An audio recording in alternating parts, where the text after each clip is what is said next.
call this meeting to order. This is the City of Southfield regular meeting of the Planning Commission, November 19th, 2025. Can we all please stand for the Pledge of Allegiance? I pledge allegiance to the flag of the United States of America and to the republic for which it stands, one nation, under God, indivisible, with liberty and justice for all. We have a roll call, please. Dr. Stevens-Gunn. Here. Martin. Here? Willis. Here. Gruber. Here. Bernoudi. Present. And Chair Griffiths. Here. Goodwin Dye is excused for tonight, but you do have a quorum to conduct business. Thank you. Thank you. Do we have any comments on the agenda? And if not, looking for a motion to approve the agenda. To the chair, I motion that the commission approve the agenda for the regular meeting of the Planning Commission for November the 19th, 2025. Support. Favorable motion on the agenda by Dr. Stevens-Gunn, supported by Commissioner Willis. All in favor? Aye. Right, the agenda proceeds. The first item was withdrawn due to a recent change in the ordinance definitions that approval was no longer required. That was at Through the chair. 23265 Northwestern Highway. Through the chair, Yes. you missed item number C, announcements and communication. Thank you, we have none at this time. Oh. But it is a matter of our bylaws that it be there. Thank you. All right, so the special use was no longer required for Northwestern Highway. That would make our first action item, the PCZR 25-0003, a conditional rezoning at Edwards and Greenfield. Thank you, Mr. Chairman. As noted, this is a conditional rezoning request. The property at hand is shown in blue on the aerial photo here. It's a parking lot along Edwards Avenue, a little west of Greenfield, behind the commercial properties that face Greenfield. And then the three properties that are also in blue along Greenfield, those are all owned by Averill Plaza LLC, Southfield LLC. They're looking to rezone the parking lot and the rear 20 feet of the commercial properties. The parking lot is zone P. The commercial business is zone B3, general business. They're looking to rezone to RM, multifamily low-rise. It's just showing that existing zoning categories, the future land use, local mixed use. Single-family residential to the west there as you get into the neighborhood on Marshall. The conditions being proposed would limit the use of the property to multifamily use and density identified in the letter that was provided, depicted in the attached conditional site plan. It would be developed and used in accordance with the site plan provided for 32 multifamily residential units containing in two two-story buildings, 16 units per building, utilizing the RM zoning district criteria. The site plan illustrates the road pattern, building locations, parking, ingress and egress locations being offered as conditions for the use development. They are still subject to a full site plan approval should the rezoning pass. They got to come in with a full detailed landscape plans and all of the additional. But this is just the rezoning we're looking at today. There's the area of rezoning shown on the aerial photos. So you see the parking lot and then a 20-foot rear of those commercial properties. There is a reciprocal parking and access easement across all of these properties. So it's all considered kind of one for access and parking. So it's just looking at that parking lot from the north, from Edwards. As you can see, it's very large area parking. This is looking north from the south end of that lot.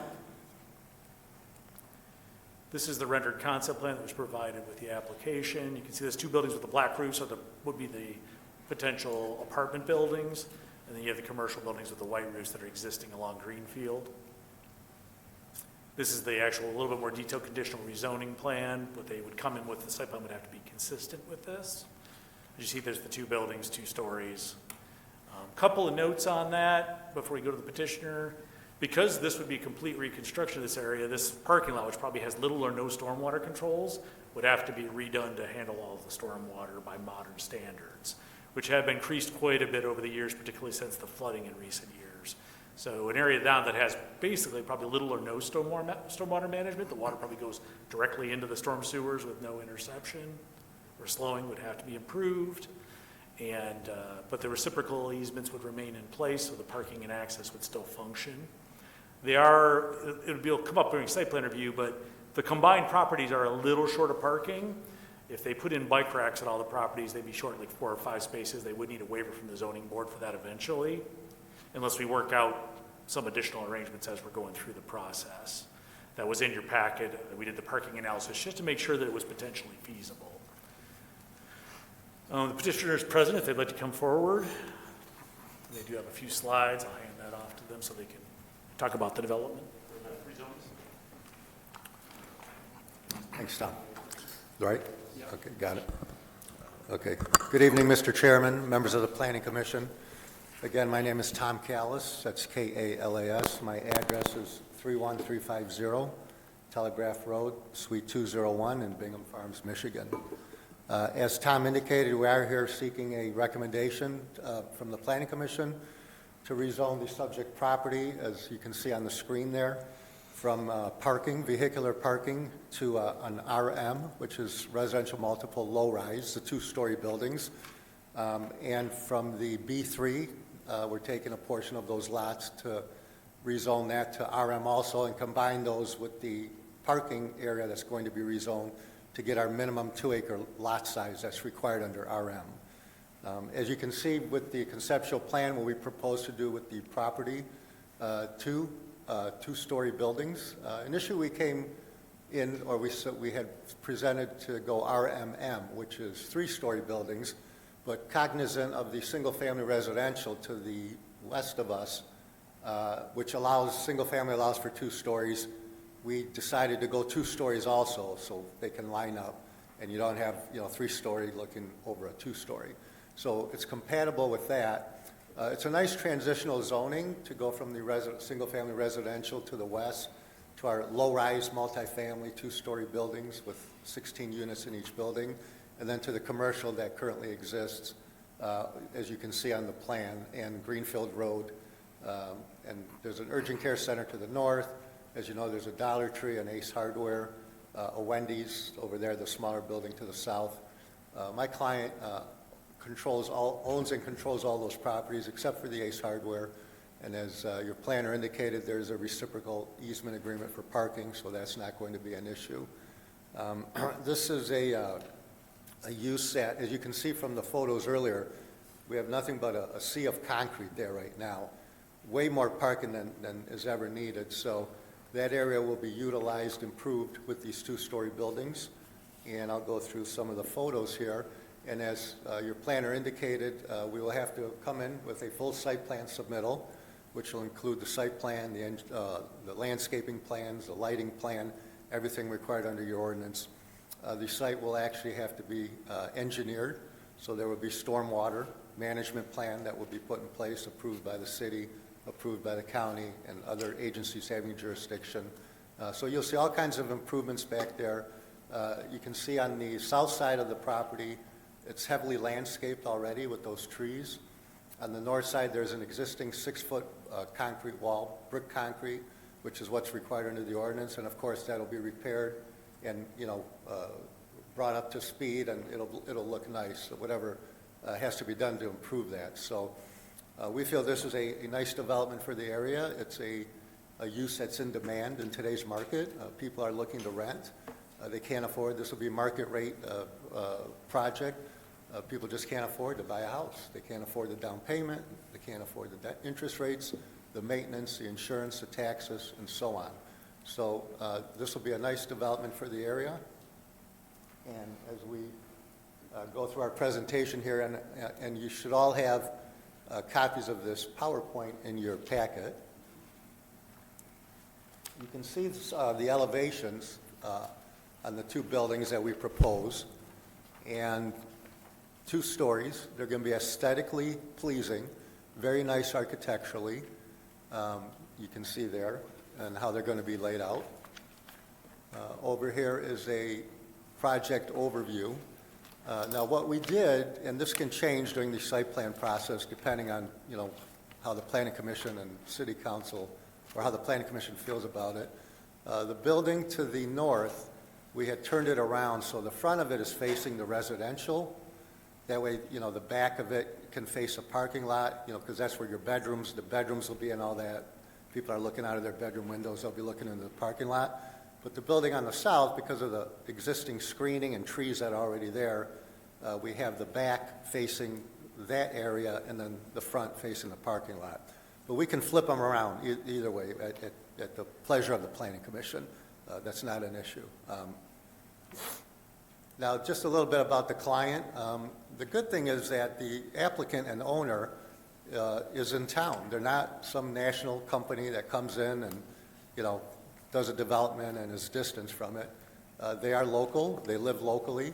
As we indicated, they own, the commercial properties on this site already. A little bit about their background. They own 770-plus multifamily units. They own a lot of commercial properties. You can see over 200 units, car washes, laundromats, and they take care of their own property, so they're around. In other words, you can find them. If you need to find them, they'll be here. Okay, you'll know how to locate them. They manage their properties. They maintain their properties. They take care of snow removal, landscaping, grass cutting, maintaining the landscaping, of course, irrigation, and all that other good stuff that comes along with having a local owner and property manager, which the Averill family is in this situation. Some of the tenants that they have in their existing centers, as you can see, they're used to dealing with national companies, national franchises, and those companies require top-notch retail centers and top-notch properties that are clean, well-kept, and that's what my client does. And they're obviously going to do it with this development here, as they've done with all their other developments. What we offer, or what my client offers, it's full service, one stop. They handle all the property management. They deal with all the tenants, any type of maintenance required at the buildings, or here, in this case, the multifamily units, landscaping, snow removal, as I indicated. They have on-site management, that someone is there every day checking on the properties, making sure everything's okay, there's no issues. And of course, they are available for resident support and in emergencies 24/7 if necessary. Now, what this project will bring to the city, obviously, economic opportunity, which is, great in today's economic climate. But it'll be a nice modern housing project, economic growth. It'll increase property values, create jobs, tax revenue increase, and, they are supporters of local businesses in the community. Like I said, they're here, they're located here, they're here to stay.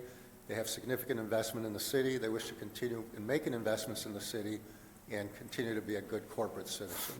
So as indicated here, they're fully committed to work with the Planning Commission, with the city, its departments, its professionals, to make sure that this project is brought to market in a way that is aesthetically pleasing and to the satisfaction of all parties. Gateway Engineering is an engineering company that handles a lot of their developments and throughout the southeast Michigan area, and this is just a letter of recommendation from the owner, Dr. Vaglica, who's a professional engineer with a doctorate. As you can see here, the conceptual site plan, colored plan, will give you an idea of how this site will look after it's developed. With the two buildings you can see there, you can see the tree line, parking areas, the existing Ace Hardware to the north, and the other buildings that are owned by my client to the south. On the right side of this is the proposed building elevations, shown from the south side, the west side, and the east side. So you can see there'll be a nice, nice elevation, aesthetically pleasing. These will be, built, constructed, in an excellent manner. They will look good, obviously, for marketing purposes. And my client is very excited to bring those to the community. Here we have sample floor plans. These will be 1- and 2-bedroom units. There will be, I believe, 8 one-bedroom units and 16 two-bedroom units. That 24 two-story buildings, yeah. So 32 total units, and that will be in there. And depending on the market and the demand, you may see less 2 bedrooms, more 1 bedroom, or more 1 bedroom and less 2 bedrooms. So, that would be decided as we go through the site plan and engineering approval process. Thank you, Tom. So that being said, we're here to answer any questions. The applicant and owner is here, our engineer is here, We look for a favorable recommendation. We feel this is a good product, a good use for the area, fits within your actual future land use plan, and, improves the area, both from an aesthetic purpose and from an engineering, stormwater, and landscaping, and, just improving the property in general. So with that being said, we're available to answer any questions, and we would look hopefully for a favorable recommendation. Thank you. Okay. This is a public hearing. I'm going to ask you to take a step back for a few minutes. Open up the public hearing for this item. At this time, this is just to speak on this conditional rezoning at Edwards and Greenfield. If anyone here in the audience would like to come forward and speak on this matter, please do so. Go ahead in the front row. Just give us your name and address for the record. You'll have 3 minutes. My name is Milton DeZoden. I live at 29733 Red Leaf Drive, Southfield. Been there since about 1971. I see you have a map up there drawn to some kind of a scale. I see Edwards. I don't see any South Road. Is that 12 Mile at the end there, or where is this project starting? We'll answer after the public hearing. We'll answer all the questions the best we can. Okay, so what am I talking for then, right? Is that what you're saying? Go ahead and talk, and then we'll answer everybody at the end. Oh, okay, everybody. So I don't see the southern boundary. I see they're going to do something there, and so you're going to demolish everything that's there then from somewhere north to Edwards, but I don't know from Edwards south to what, okay? And the other thing I'd like to mention to you people, and who's ever in charge, the clerk or the planner here, what you have published in the newspaper for your official publication, you can't read that. And according to my doctor, I have 20/20 eyesight, and I got out my 8X loop, and that just made everything distorted. So you're going to have to find a better way to advertise it. And don't think that everybody has computers, and don't think that everybody's going to come down to City Hall to take a look at the plans that they can read. But I could not read it. The only thing I got was today's date and the time. Thank you. Thank you. Anyone else like to speak on this item? Good evening. My name is Samantha Vandenberg. I live at 29465 Marshall Street. And I've lived on Marshall near Edwards for 30 years plus. This is a very quiet neighborhood of well-maintained single-family homes, which are primarily owner-occupied. I strongly object to changing the zoning designation from parking lot to a mixed-purpose category, including the 32 multifamily rental units. These units are to be 2 bedrooms. They haven't decided 2-bedroom or 1-bedroom, but the number, for example, if 16 units had 4 residents, and 16 units have 2 residents, that would be 96 residents in this small space. And that's if the residents do not exceed the legal maximum capacity. And then if half of these residents have cars or more, we're talking another 50 cars to be added into that mix of businesses. Secondly, there's a 6-foot cinder block wall at the west side of the lot, but rental users would be able to look directly into the homes of the people on Marshall, no matter which way they were facing. In addition, the closed Vandenberg School is undergoing some kind of renovation. When the school was open, parents would line up from the school back to Brentwood waiting for their students to come out, which created a nightmare on the street. I wasn't able to turn into my street. Many people weren't. All the intersections were blocked until an individual came. I guess they hired somebody to manage the traffic. So I can see with all the cars coming from this rental area, I think it would be a traffic nightmare on Edwards.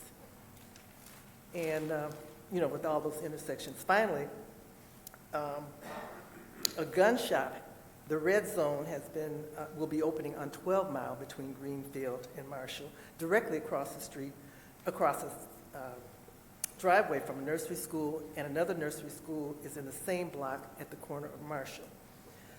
So I respectfully request that the planning and zoning boards will consider these concerns and do not allow multifamily residential rental units in this parking lot, as this will negatively impact the neighborhood. Thank you for your consideration. Thank you. Anybody else wish to speak on this item?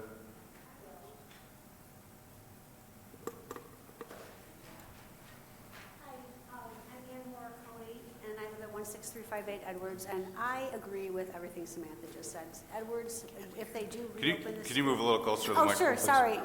Ann Moore-Cody, 16358 Edwards. I was just going to say I agree with everything Samantha just said. Edwards is, you know, that neighborhood has been that way for a long time, and I'd love to see them work on the businesses they're going to put there before they add, 32 apartments. I mean, you've got Ace Hardware, which has been a staple there for a very long time. We used to have a drugstore, Greenfield Drugs there. We had a grocery store. I mean, there was a lot of things that were there before, but, after Sweet Lorraine's closed, really nothing has gone there, like they had like a little what was it? It was a childhood play center or something, but nothing has really come of that area. So, I agree, bringing like 90 maybe people there with all those cars, and it's going to put a lot of pressure on Vandenberg. The school, the traffic flow on Edwards is crazy. School's been closed this last year and then this year, but, if it reopens, you're adding all those cars plus all that traffic, from the school. So I just wanted to say I support what Samantha said. Thank you. Anybody else to speak on this item? Seeing none, I'll close the public hearing. If the applicant could please come back to the microphone. First question, I think, was simple, the north-south boundaries of the project. Yeah, do we have the aerial? Well, it's 12 miles just to the south there, Right. but I don't know if I have an arrow that shows that far south on it. It's between Well- 12 Mile and Edwards, because There was a comment about demolition. There's no buildings being demolished. This is just a vacant parking lot right now where they're proposing. And Yeah, I right. just want to remind everybody, this is just the rezoning. If the rezoning goes through, the conditional rezoning, they have to come back for site plan. And at the site plan time, we'll look at traffic impacts and density and those other items. This is just the foundation of conditional rezoning from vehicular parking, I believe B3, to this conditional residential. Also, there was an issue I just addressed. The gun shop is not moving forward with opening on 12 Mile. There's been a private agreement, and the firearms dealer is not going to open the store at 12 Mile. Let me see here. So some of the issues that were brought up are more site plan related issues. And I know that couldn't happen without the rezoning, but those will be addressed when the site plan comes back. And we probably ask for a traffic impact study at the time. We'll also look at density and screening issues and so forth. So there'll be another bite at the apple on that one. And then the southern boundary, I believe, is where the former Sweet Lorraine's, you can correct me, it's the white commercial building that, what, was that where the former Sweet Lorraine's was? That's about approximately the southern boundary of the proposed the development. north end of the drive-through property, the Wendy's, Tim Hortons, I forget which one that is. So it's mid-block. It stops where the trees stick out where that cell tower is. Do you have the pointer, Tom? Yeah, it doesn't really read The out. white- There it is.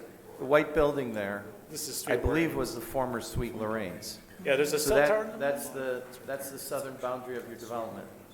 Yep, which is the back of the property for the daycare, the IXL daycare.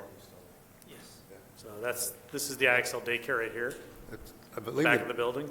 it's it's vacant 12 right Mile now. is just, these 12 south Mile's buildings the you see bottom down of here? this aerial. Right here, right here, right here, are on 12, they face 12 Mile. 12 Mile is just right there. So So we addressed the southern boundary. There's no demolition. It's a vacant parking lot right now. The gun shop is not opening. And then some of the other concerns are legitimate concerns, reasonable concerns. They'll be addressed during site plan review. I will say that this development and many other parcels in the 60s, 70s, and even 80s were overparked.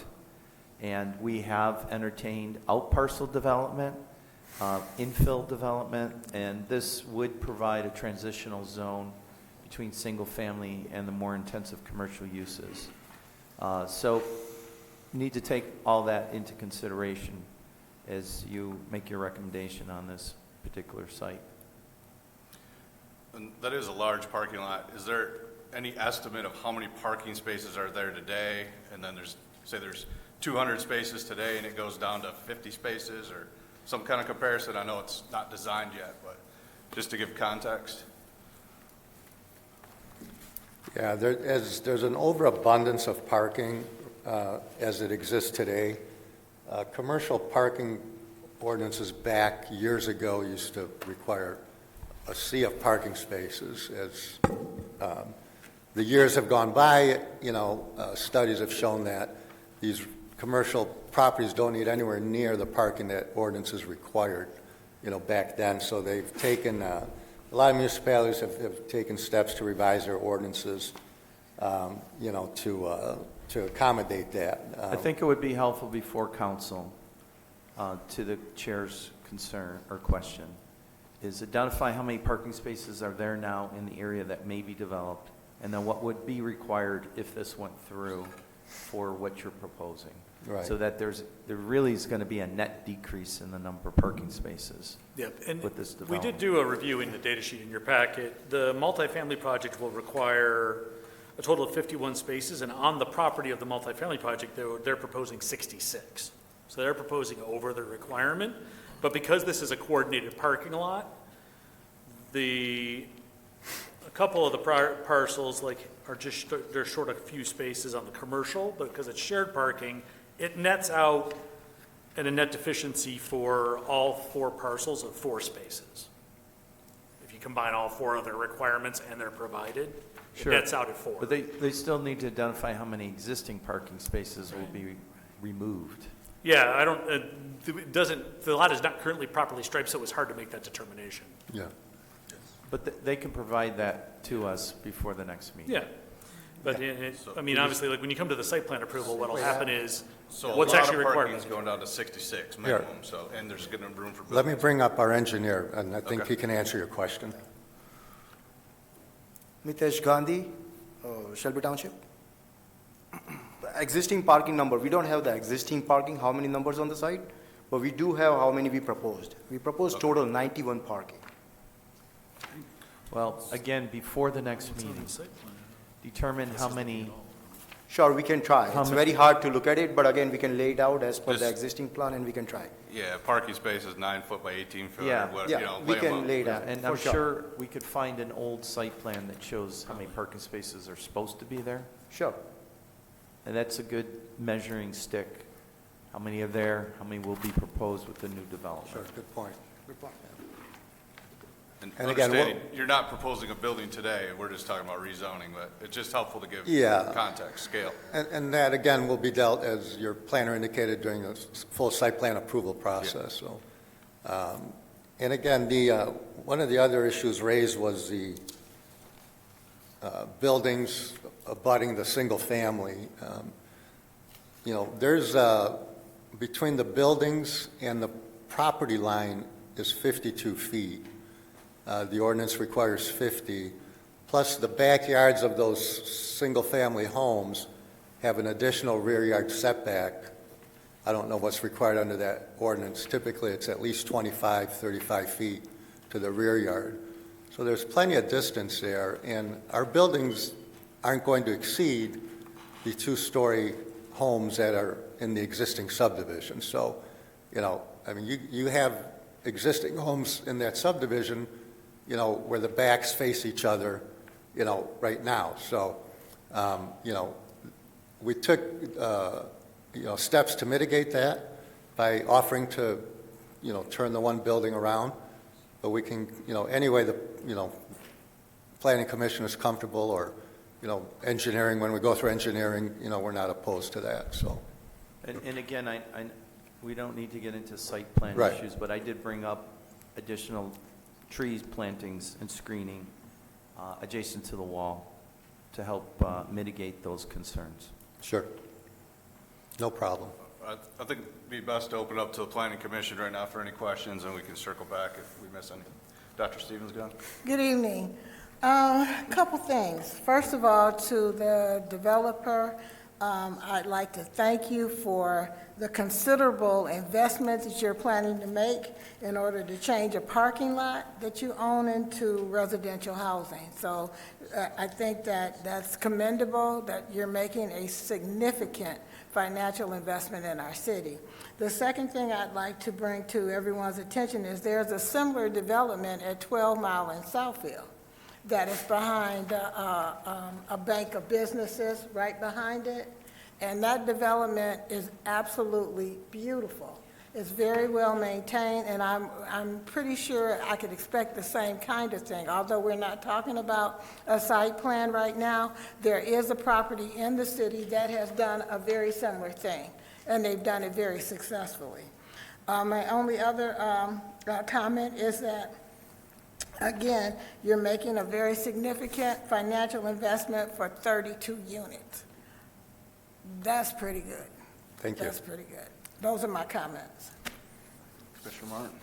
The only comments I have is with traffic flow, with the entrances on Edwards and then the entrance and the exits available currently on the main street, I don't see traffic being a problem with that. And I think it's a good idea. It's well use of the property and a good development for the city.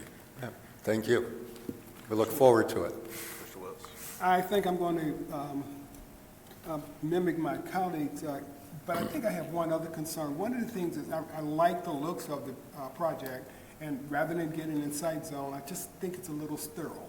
I recognize the limitations you have with green space, and so when you come back for site, if there's anything you could do about that look, I would really appreciate hearing it. Okay, sure. Thanks.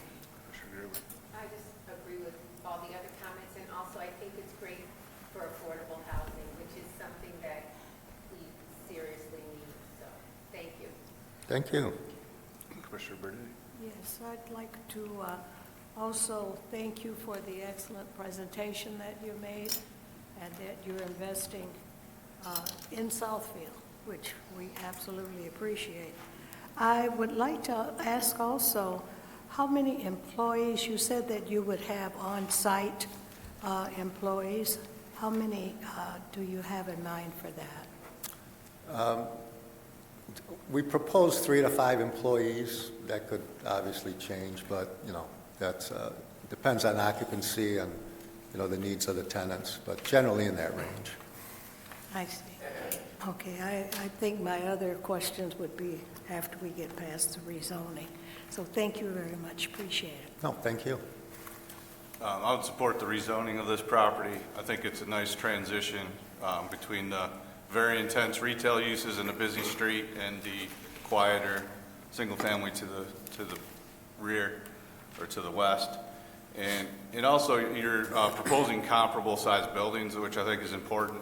There's a extreme lack of this missing middle housing in the city of Southfield. There's large high-rise dated developments, and there's no 2, 4, 6 family buildings. So a 16-unit building is a small street, small block of, if it was single-family homes. So I think it's the right approach to the site, and also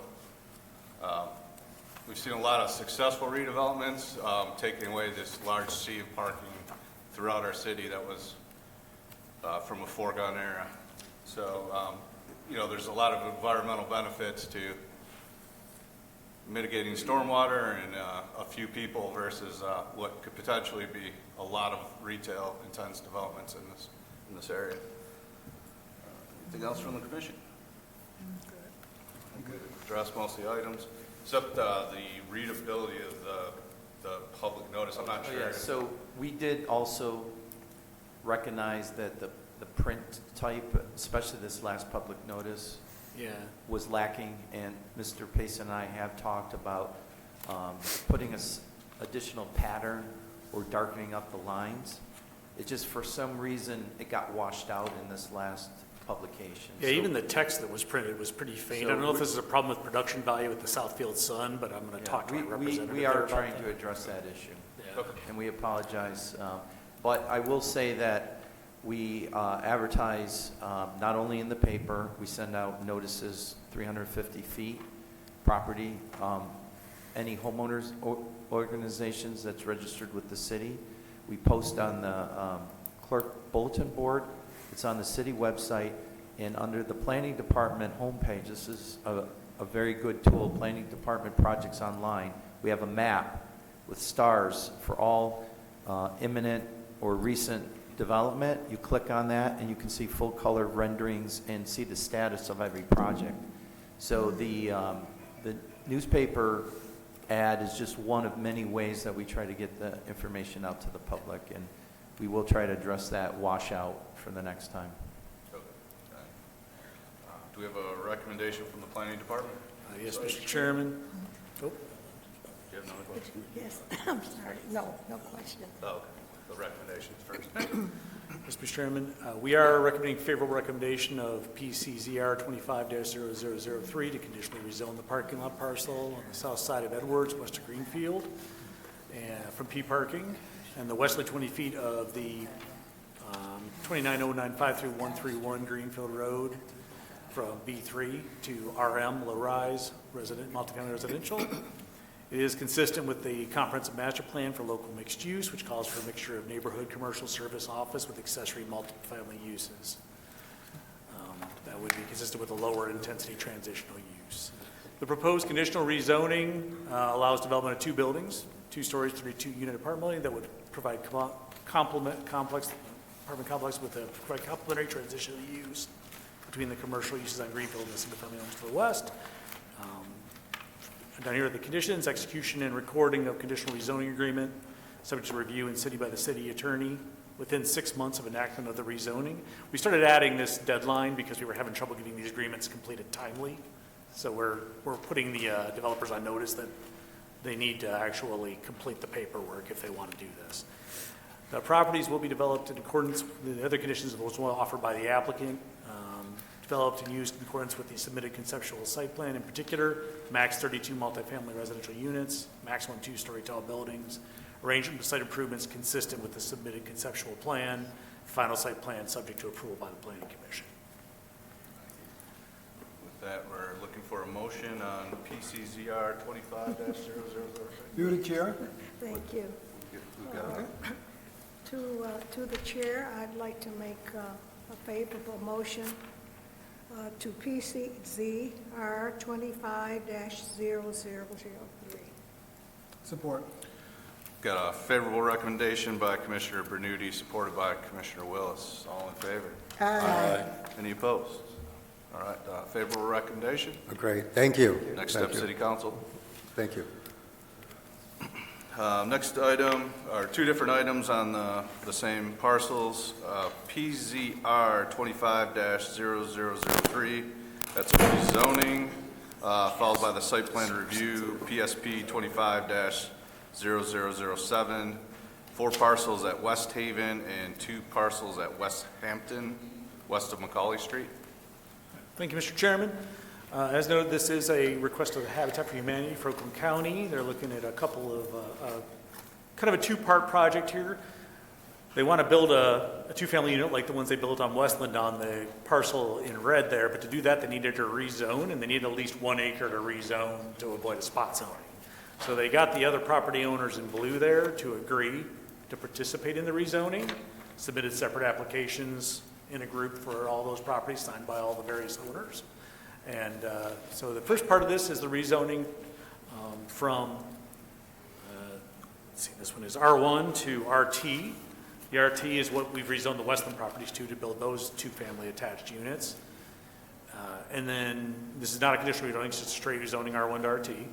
And then the second part of this is that site plan approval to build the actual duplex, the two-family attached unit on the one parcel there with red, that is currently vacant. And so that's the two pieces of it. As noted here, you'll see the zoning areas are one single family. And then you'll see the future land use is moderate density single family. And moderate density single family is consistent with both the single family zoning and the RT zoning, as was true on Westland for the duplexes that were built up there by Habitat. Here's just the site again, a little zoomed in a little bit. Site from the street. I know you see the fence kind of extending onto the property. That's because this property went through the Southfield nonprofit, and they resplit the lots to create this lot that would be buildable for Habitat. And then left the driveway with the other home. It was a acquisition they ended up making. This is the site plan. These are identical to the similar units that you built on Westland. They're pretty much using the same, more or less the same plan. Excuse me one second. Yep. Excuse me in the back, could you please keep it down? The acoustics are very crazy in here. You're louder back there than if you're speaking into the microphone. So if you need to have a conversation, please go outside. Like, we can't hear up here. Yeah, it's the acoustics here are rough. As noted, the driveway's in the middle of the two garages. There's the floor plan, just showing the general, kitchen, living room, 3-bedroom layout with 2 baths. Elevation, rear elevation, sides. There's a rendering. And I know that we have a representative here from Habitat, if they'd like to come forward. Please remind us of your name and address for the record. Good evening, Scott Milliken, Habitat for Humanity, 150 Osmond, Pontiac, Michigan, 48243. Yes, so as Tom, thank you Tom, presented, we're looking to construct the same duplex. This is duplex 1 of 4 that are already constructed over on Westland. And we'll be repeating that on this particular site as well. We've had a high success rate with homeownership occupancy of all units. As I had mentioned, a couple of weeks ago, we do have a buyer's pool already for these projects as well. And we're looking forward to developing this site next year, along with 2 other single-family homes in this neighborhood as well. Okay. Well, this is a public hearing on the rezoning aspect of this. I'm going to ask you to take a step back, open up the public hearing for a rezoning, which is the PZR 25-0003. If anyone would like to come forward and speak on this. Same as before, please give us your name and address for the record. Adjust the microphone. Yeah, my name is Timothy Solowski. I'm at 20703 West Haven. Most of the questions were answered by this young man here. However, I would like to know, just curious, what was the property taxes changed out on Westland when they redid Westland? Would the commission know that?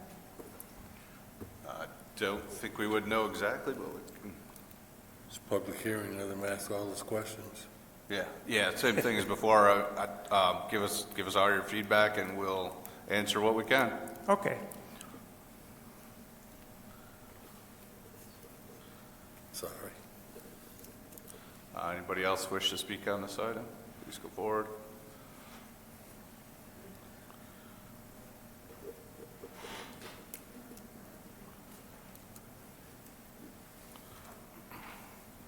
I'd like to say good afternoon to the ladies and gentlemen. My name is Larry Hart. I live at 20955 West Hampton. And these homes are going to be right behind my home and right next to it, as far as I know. I want to kind of know who, is it a particular group that will be able to buy these homes, or what kind of income level are we talking about for these homes?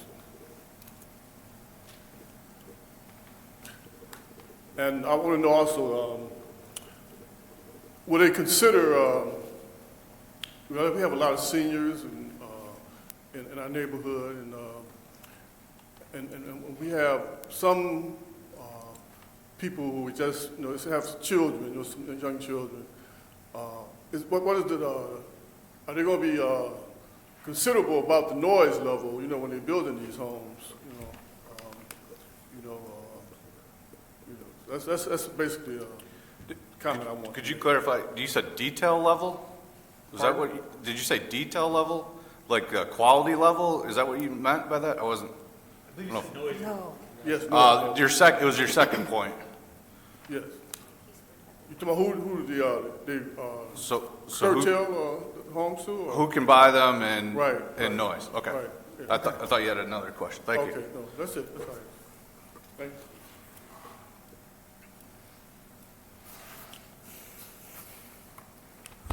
Hi, I'm Delon McCoy. I live at 20175 West Hampton. And like the gentleman said earlier, you can't really read where everything is located and what they're rezoning. So I was just curious to know exactly where this was being built on West Haven. And I stayed like right behind an empty lot, so I was curious to know if it was on that empty lot, because I don't know the zones, stuff like that. So. Okay.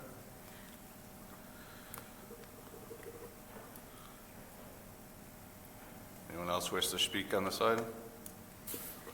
Seeing none, close the public hearing. Do you have an overall site plan showing all the parcels? Yeah, it's a plot plan, so it's not necessarily the easiest to read. The street here along is obviously West Haven. The street immediately, the industrial at the west end, at the east end, there's Macaulay. So it's between Macaulay and the dead end on the north side. There's like a vacant double lot there that's the one they're building on. What's the actual location? Maybe a little better aerial here. This one shows the actual lot lines. Here we go. Easier to read. But yeah, so it's West Haven, Macaulay, and West Haven is the block. So everything in the teal color and the red color? Yeah, the teal color is the rezoning, the red color is where they're actually building the two-family attached. So, and I do have the plot plan, like I said, not necessarily the easiest to read, but it's centered on the lot, the two-family unit, with the garages are in the middle with the single driveway that's shared. So you can really see that from that's what it would look like from the street side on West Haven. I believe the applicant can probably speak maybe to how the property taxes are affected and who qualifies for these homes.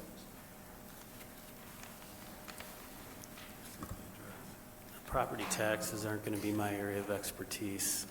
That might be more of the city assessor. Can I get you to speak up? I'm sorry. Property taxes aren't my area of expertise, but maybe the city assessor would be better to answer that question. I'm not sure what the question was Whatever exactly. the going for new construction is, because it's What's that? It's new construction of residential. Right, I think the question was how would this construction affect the other property owners' taxes? Which it wouldn't until they sell or make improvements on their own. Then it would uncap whatever their value is. But we will get that clarified by the assessor. It's only going to affect the lot itself that's being built on. And then maybe you can talk about who's eligible.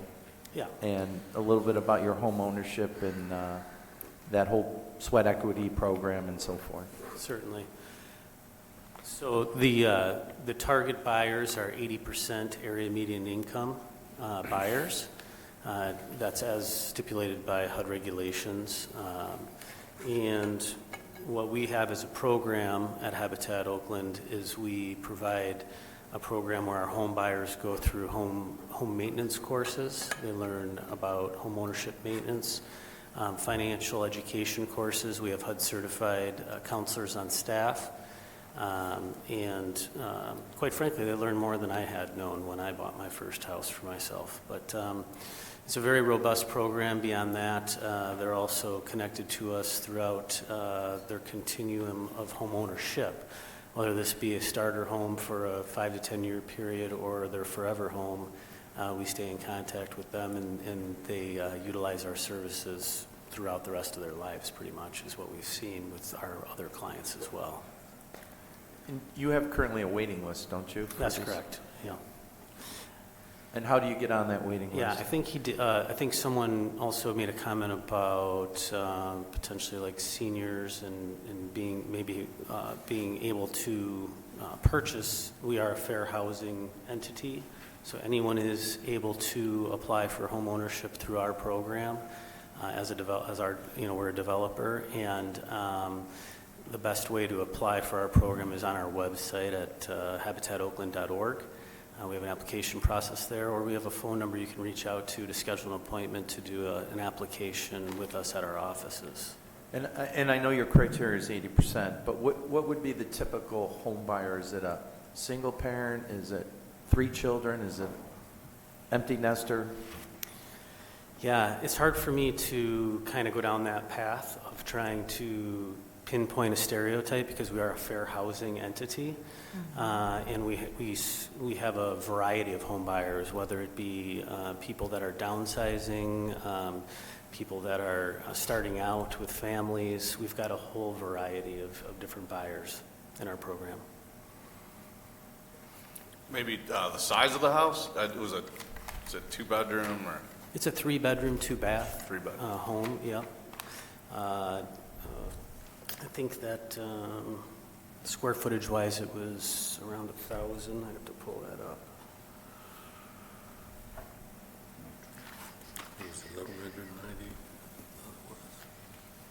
The other question was about noise during the construction. We do have regulations in the city about our noise ordinance and when construction can occur.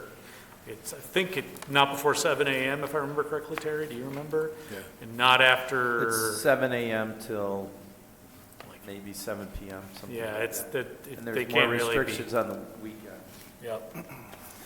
Yeah, our typical job site hours are a lot shorter than what that is. We typically construct between the hours of about 8 to 8:30 a.m. start. We gather at 8, we start at 8:30, we're usually done by 3:30.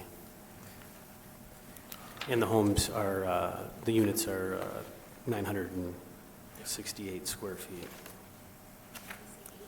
968? Yep. Okay. Each, right. Yeah. Each, and it's a duplex, so Right. times 2. Okay. Individually owned Correct. unit next to another individually owned unit, Yes. touching in the middle. Yep.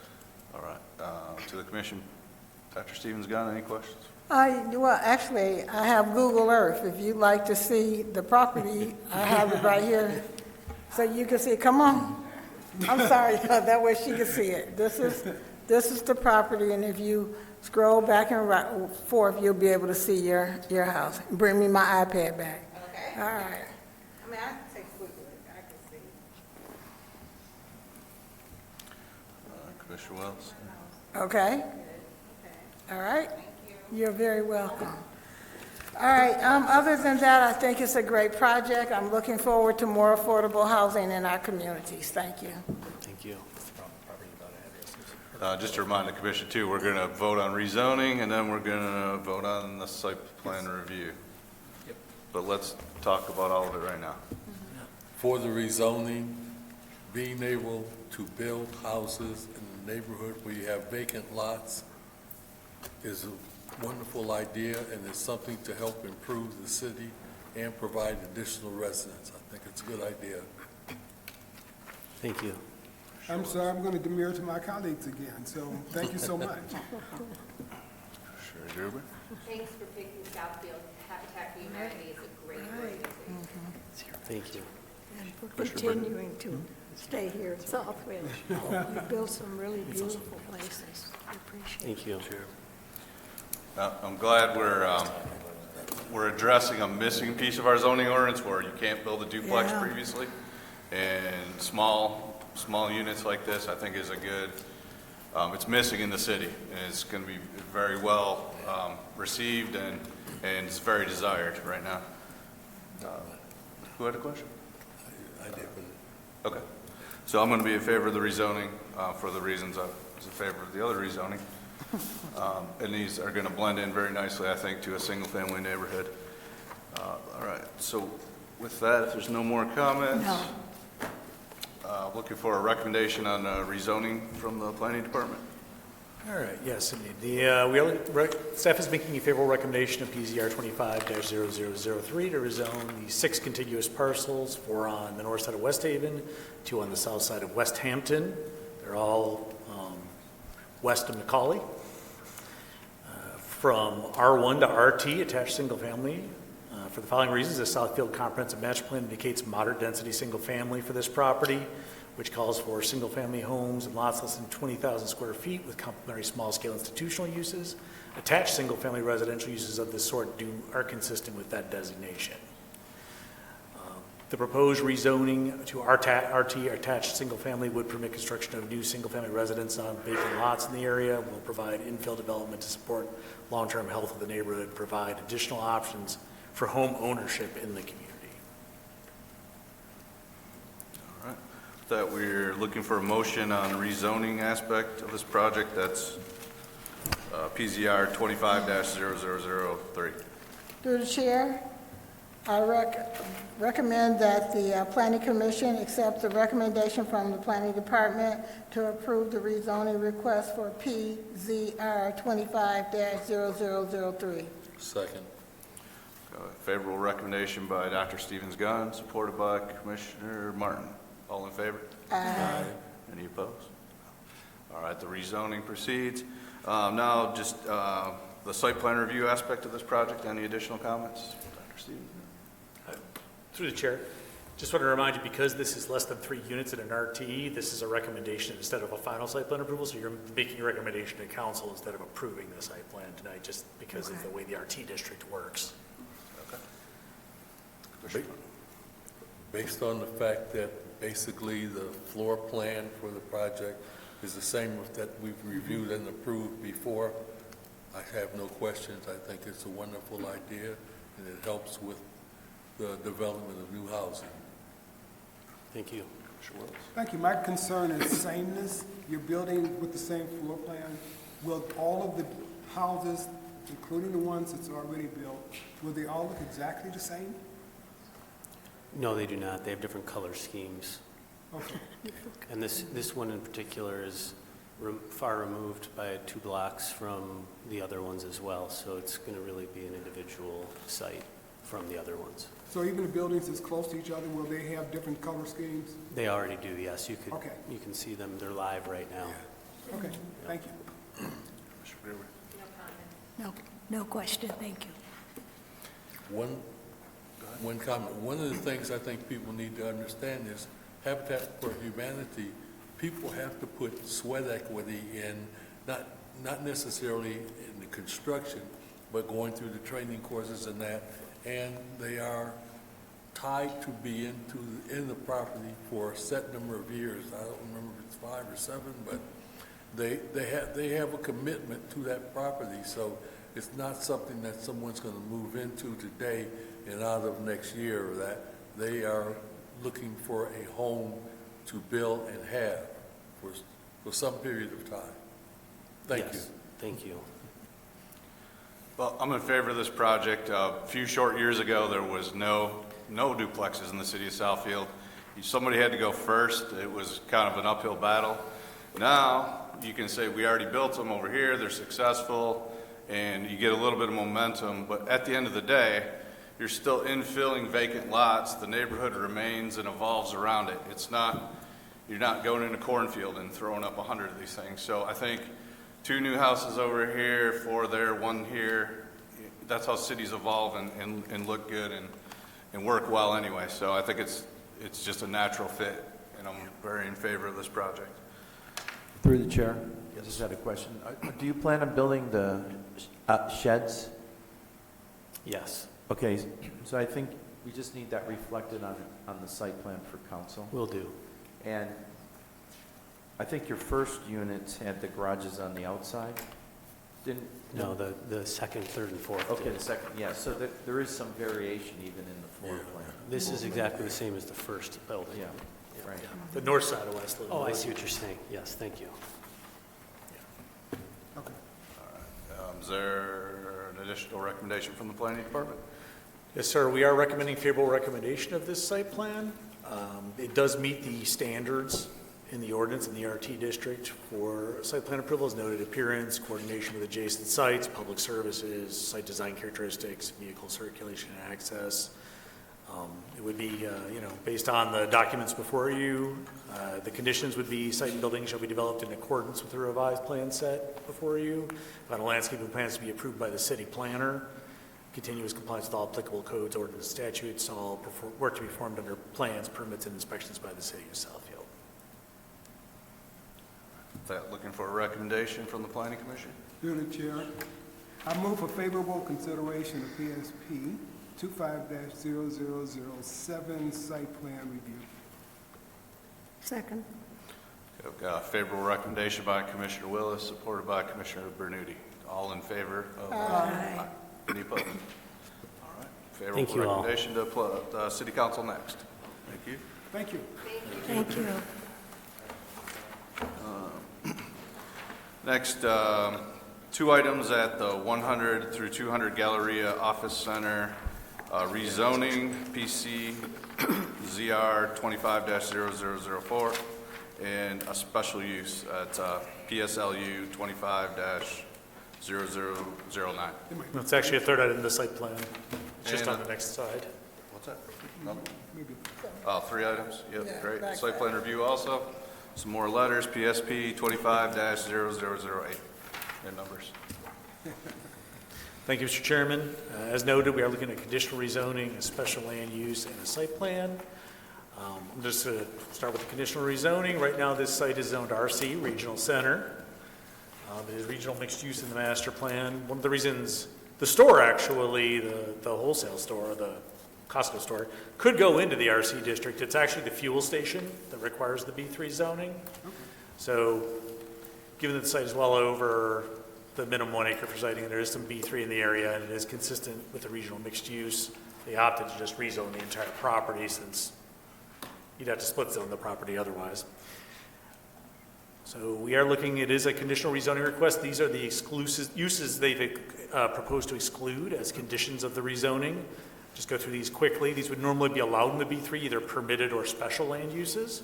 Medical marijuana safety compliance centers would be excluded, mobile medical trailers, photographic reproduction, blueprinting and print shops, funeral homes, establishments of various trades, religious institutions, open air displays and sales of motorhomes, campers, vehicles other than trucks and automobiles, retail sales, operations specializing in handcrafted merchandise, kind of set up as a flea market basically. Alternative financial services and pawn shops, smoking lounges, shelters for homeless and soup kitchens, sexually oriented businesses and cabarets, medical marijuana provisioning centers, and adult use marijuana retailers, and kennels and pet daycares. These uses would all be excluded as part of the conditional rezoning. This is the site area. As you can see, there are two large office buildings that are connected to the Galleria Office Center, 100 and 200 on this property. They are largely vacant. There's, I think, a couple of tenants, 2 or 3 still in the building, but 95% vacant. They are looking to demolish these and then redevelop the site. Here's a view from Northwestern Service Drive, Highway Service Drive. Looking from the case toward the buildings, across the parking lot, and from Lockdale. This is the overall site plan. As you can see, the large warehouse store in the northeast corner, and then the fuel station in the northwest corner. The sellers are training an outlot at the corner of Case and Northwestern that won't be part of this development. But we are looking for a complete B3 zoning of the property at this point.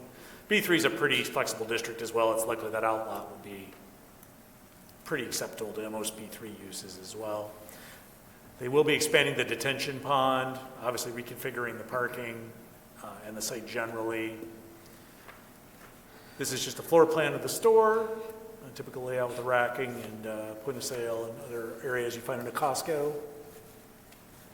Landscape, kind of a rendered site plan with the landscaping shown, just a little easier to read. You have the proposed fuel center.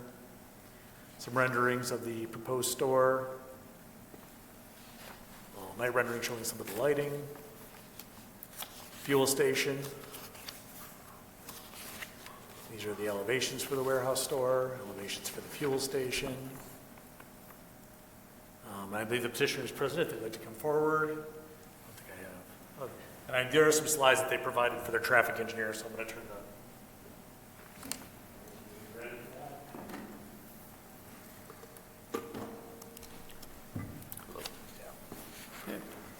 Good evening, Commission members. My name is Steve Cross, Costco's Real Estate Development Director. My address is 1955 Raymond Drive in Northbrook, Illinois. With me tonight is Scott Wilson, civil engineer from Kimley Horn, and he's here to answer any civil engineering questions, but he'll also address some traffic questions that came up during the introduction that we had recently here. So I'll bring him up after I have a few words here. So just wanted to go through, kind of re-summarize some of the stuff that Tom had gone through here regarding the property. To clarify on the rezoning part of it, as Tom mentioned, the fuel is not allowed in the RC, so the B3 is for the fuel. But the other part of the rezoning is the fact that the RC would make the retail a secondary use. It'd have to be secondary to the office use, so that would tie us to the rest of the RC development. So that's another reason why we would actually want to rezone to the B3 here. So we're here for the conditional rezoning, as I mentioned, the special use site plan, and then we do list some waivers, obviously, which will be heard by the ZBA there. The building is, let me get to the site plan. Is there a pointer on here, or? the little red one on the top. Oh, that's a pointer. Sometimes shows up okay on the screen, sometimes it doesn't. Okay. On white, it works less well. Okay, so as Tom mentioned, we've got the warehouse is at the northeast corner. It's a 166,000 square foot building, and we have member entrance is at the southwest corner, and the dock area is at the southeast corner, and then on the west face is the tire center, 5 roll-up doors. And then really the only other thing, when you look at the building, that's of note is just some of the operational side of the building is on the east side next to the dock area. We have the compactor over here. It's an enclosed compactor, so there's no outside garbage containers out there. Parking lot's laid out around the main entrance so that everybody can come out and radially walk to their parking spaces there. And then we have the fuel facility over here, which is one of our largest facilities here. We're looking at a 5 wide by 4 deep, so we've got 20 pumps with 2 at each location, so that gives us capacity to fuel 40 vehicles at the same time. One of the key items, or 2 of the key items actually related to our operations of our site is the parking stalls, that we do have our typical standard parking stall of 10 foot wide by 20. That's something that we really seek. This is something that is necessary for our operations, given the size of the product, the carts that we have. They're about, I think they're 30 inches wide. Obviously, we're talking bulk products here. People need to be able to get in and out of their cars. They need to bring product in the side doors of their cars. So just getting the carts and the products in, and even wheeling carts between the cars, the 10 by 20 is extremely important for us. The other waiver code deviation that we're looking for is the number of parking stalls. And code would allow, with the 20% over the minimum, 775 stalls. And what we are looking for in general terms these days is anywhere between sort of high 800s to low 900s, 850s to 950, somewhere in there. We've analyzed this site, and we're looking right now at 893 stalls, so that does exceed the code requirement by 18%, above the 20% there. So that's, again, another operational, important operational feature that we need to work the site here. The number of loading docks is another condition. We're looking at 4 instead of 6, and this is fairly typical. We obviously know how to operate these buildings, and 4 is adequate for what we have here. And then we do have some other conditions in there, just some wall signs exceeding the 200 square foot, going up to 251, based on the distance from the public right-of-ways, plus the size of the building that is not typically oversized for that. And then we are looking for lighting to exceed the 20-foot high, going up to 36.5 foot, while meeting all the other standards associated with parking lot lighting, particularly around the perimeter of the property line. But reducing the number of poles, it reduces all the bright spots around the parking lot, gets a better uniformity throughout the lot to the levels that we need for security there. And then one of the other comments was the setback, and I know Tom mentioned that at the last meeting there, the setback along the north property line here. There's that light line there, which is a function of the length of the building. There's a formula that takes that into account, and since this building is about 500 feet long, it does give a kind of a larger setback than would typically needed, so we're requesting a waiver on that one down to 61 feet. The other aspect of the site that Tom mentioned being a redevelopment site is the detention pond, and just to give you some kind of numbers on that, when you look at the existing pond that was there, that is there currently today, it really has sort of very limited stormwater benefit. It's not even really detaining the flows running out. It's just a larger pipe that just drains out. So the whole system has to back up before it actually utilizes that storage area. So what we're doing is putting a small restrictor on it. We're backing water up into the pond. So we're going to be taking the pond from about a half an acre foot of storage in there. We're going up to almost 7 acre feet, so about 14 times what's currently there today. And then in terms of the footprint of the pond, it's going from about a half an acre to about an acre and a half. So we've got about 3 times the footprint that we currently have out there. We're looking for our proposed pond area. The other thing that we've done, we have a nice landscape plan here. We have looked at trees along the Northwestern Service Drive. For those of you who have driven by there, there's some fairly large clusters of nice old growth oak trees out there. So given that our parking lot does cover a large area here, we had to kind of pick and choose, but we did pick out some clusters of trees in this area over here. On the west side of the pond, you notice there's a bunch of trees here that we did not expand the pond into, so we kept some trees in that area, trees in this corner here, and then even up along this area here, adjacent to the apartments on the east side of Lockdale Street. And then we are also, based on this plan here, you can see we're enhancing the screening of this area here against the apartments and Lockdale to try to screen the loading dock area and the compactor area, and then just adding a significant amount of landscaping throughout the parking lot, obviously compensating for all the trees that are currently being removed from there.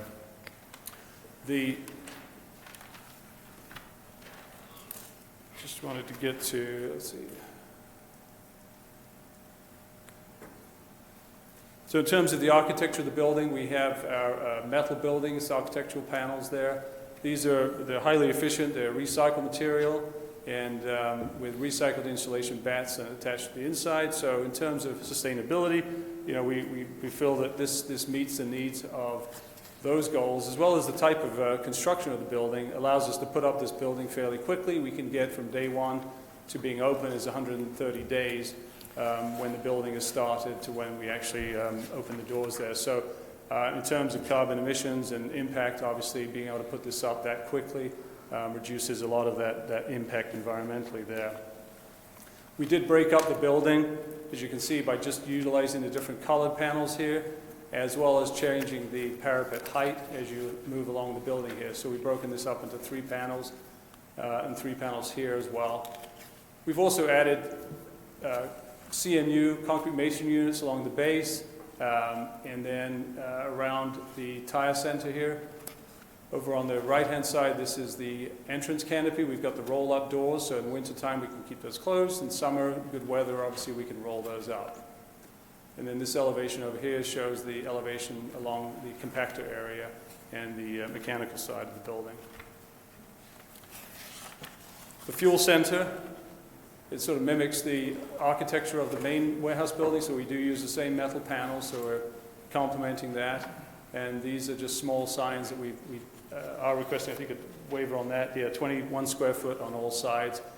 Obviously very small compared to what you might see on typical gas stations. We don't have any exterior signage advertising the price, glowing LED lights or anything like that. That's our signage on the building for the fuel facility.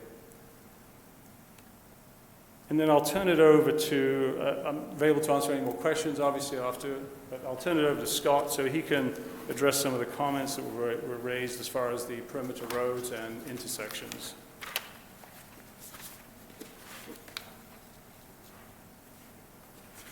Good evening. Scott Wilson, 2 L's. My firm is Kimley Horn of Michigan. 3000 Town Center, Suite 2600, Southfield, Michigan. We're proud to be a business resident here in the city. Briefly, I just wanted to share and I'm sure you'll have more questions, recognizing we're all traffic experts here in the city of Southfield. Some of us have lived here a lot longer than others, so I by no means would consider myself an expert. However, there are standards that we have to follow, and your city engineer and Oakland County has also reviewed the report and had minimal comments. So I recognize that there's some challenges related to traffic. It's a large retail development, I'll call it. Both Steve and I worked on the one down the street at the Northland Mall with Terry and Tom, and that was a great success. This one is a little bit of a different Costco facility, and it's going to drive more traffic than the other one, and we recognize that. So I'm happy to answer some questions. I'll generally, again, traffic can get pretty boring and detailed and a lot of numbers, and I believe in just kind of keeping it more high level, and then if you've got questions to follow up, I'm happy to jump in. We studied the existing traffic earlier this year, 2 weekdays and on a Saturday. It's important to recognize with this type of development, a lot of us are going to be shopping on the weekend, so it's important to include the weekend. We studied 8 intersections in red, okay? What we have identified, and one of the benefits to this property being redeveloped into this use, is that there's multiple directions for the members or for the traveling public to come and go from the property. You can go north in 2 directions, up to 12 Mile, signalized intersections, make lefts and rights. We all know 12 Mile carries a lot of traffic. You can come south out the main entrance and go east-west and either to Telegraph or out to Northwest Highway. And then just because of the history, some of the development history over the years, the way that the ramps and I won't call them ramps, Northwest Highway leaves M10, and then some of the Michigan lefts that we're all familiar with, that whole west side of the development, I'll call it, is challenging. Just getting in and out of, it's not really good alignment. And same can be said about the east side at Telegraph, just the way the curvature, and I know that's a concern. I'll talk about that in a second. Tom, help me here. Am I going left and right? It's my first time. Right. Right? Okay, good. Yep. I'll come back to an aerial in a second. The purpose here was just to share the studies, the areas, the intersections, the fact that the benefit is there's several different directions that the traveling public can come and go from the development. This gets into some numbers. If you want to read into them, if you have some questions, I'm happy to answer them. But it talks about the distribution of traffic, and the one takeaway I wanted to share here, which we did a better job summarizing here, and I'll jump to this, is that about half of the traffic is going to come from the south. On Northwestern Highway and the frontage road. So either your 28-ish% is coming from the west and doing a Michigan left and then turning into northwest, and then another 26%, so about half of the traffic is coming off of M10 Northwest Highway from both directions. So again, I said earlier, that west side with the Michigan lefts, that's not great existing infrastructure to move vehicles. It's a bit challenging today. It'll remain challenging in the future. We really can't fix that. That's an existing condition that we're going to live with. But what we can, again, go back to is you've got opportunities to drive north. And for those of us that are going to be here 1 or 2 times and there's some challenges on Northwestern Drive or the frontage road, there's the opportunity to figure that out instead of going east-west, to drive north and then go east-west and to come south, etc. So again, there's a lot of flexibility here, but the important thing to recognize, there's a lot of traffic coming from the south. Surprisingly, I was surprised too. North off of 12 Mile, you can see there's 4 and 6%. So there's not as much coming east-west along 12 Mile. And then again, off Telegraph, coming north and south, there's about 36% or about a third of the traffic. So you get about a half coming off of Northwestern and the Lodge. You get about a third coming off of Telegraph, and then you get, surprisingly, the last bit of 10-ish% off of 12 Mile. I'm going to go back to what I said in the beginning when you guys all nodded your heads up and down. We're all Southfield traffic experts here. So if you don't agree with the distribution and you think there's more traffic on 12 Mile than what we think, I'm not going to disagree with you, but these are data that's given to us by the county and MDOT, and it's all that we have to work with. Okay? Lastly, again, I identified kind of the west side, and it's less about, well, I'll just say it's more about getting out of the frontage road and making the interesting left and rights onto Northwestern Highway with the speeds coming off of the lodge, and then also the unique geometry at Telegraph on the east, on the right, trying to make that turn. They're dual rights. We've had some pavement widening years and years ago so we can get more cars there. But guys, there's not enough room today or tomorrow after Costco shows up. And for those of you that have been around when the Galleria was fully functional, I'm willing to bet, I wasn't here, I'm willing to bet that, that those two intersections were challenging then. The point is, and if you look at some of the numbers, we're not going to make it worse. It's still going to be challenged the way it was years ago when the Galleria was fully functional. The numbers prove themselves out to be, at the peak hour in the afternoon, it's going to be generally the same as if the Galleria was fully occupied. And generally the same. In an hour, the office had about 480 vehicles. Again, this is not, I didn't count these. This is based off of the books, right? The IT, you hear all those fancy. There's about 480 vehicles leaving the office in 1 hour in the afternoon during the peak, 4 to 5 p.m., right? When everybody leaves the office generally around the same time. And the we project on the Costco is about 380. So there's 100 vehicles less in an hour leaving the Costco than a fully tenanted, full office building. In an hour, 100 cars may seem like a lot to you, but all the different directions is really not too much. And with the volume of traffic all around there, it's not a lot. My point being is, you've got the opportunity, you've got the sense lately with the less tenants, the movie theater, that this has kind of been a little bit of a quiet area of town. Well, when Costco shows up, it's going to get busy again, but at the end of the day, it's going to pull people in from other parts of the county, north, south, east, west, and there's always an additional benefit for all the businesses around here because like the business center down the street and some of the other Costco's around metropolitan Detroit, this is good for everybody around us.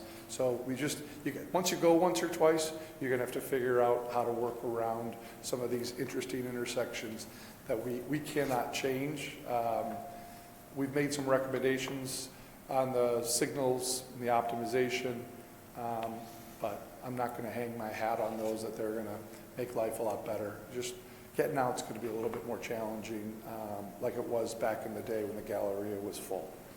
So I got more information. I'm not going to throw numbers at you. If you guys want to ask me some more questions, I'm happy to answer them. But that's kind of try to keep the layman's, everybody's a traffic expert, traffic explanation, how they do. I think I said traffic 14 times. Through the chair. Jerry. Scott, just talk about general level of service changes. One moment. I will note I did ask Lee Schultz, our city engineer, if they did review the traffic study, and she reviewed it with OHM, our traffic consultant, and they agreed that it was done per proper technical standards, and that their opinion was the roads could handle the load, because it was designed for a 450,000 square foot office building. Can I ask a question that you guys will probably be able to answer? Do you think this whole 696 thing has affected this traffic study in the sense that 12 Mile is backed up, 11 Mile is backed up? Oh, yeah. So do you think that'll be better when 696 is done? Yeah. Okay, and then they're not opening, I think you said, until 2027, which is towards the end of the 696? Yeah, so if you can answer the level of service, Scott. And then the question came up with all the different traffic patterns with 696 being closed. I know 12 Mile being under construction in this stretch recently. Does that affect the numbers that you got? How drastically does that affect? And then if 696 is supposed to be completed by the end of 2026, by the time this opens, there'll be some clearing of some of those traffic patterns. One moment.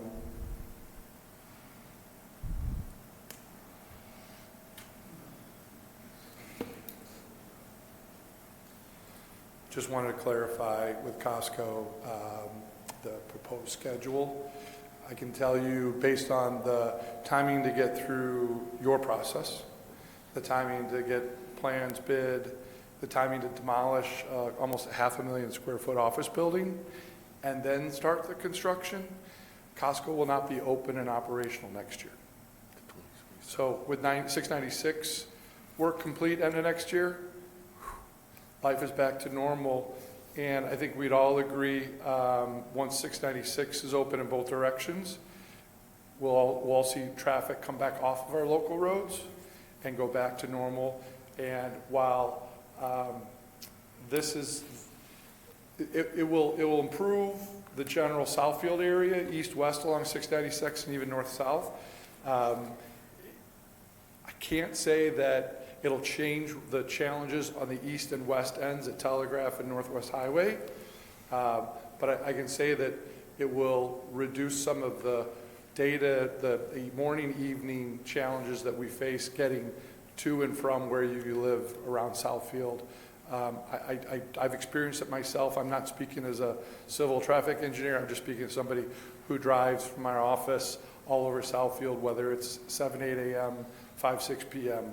I try not to leave the office before 6, guys. It's painful driving, trying to get north or east or west from up here. So I think with 696 being done, things will really calm down around on the local roads. I can't say specifically right in front of Costco. I think Costco's going to have its own traffic challenges because it's going to be such a popular place to be.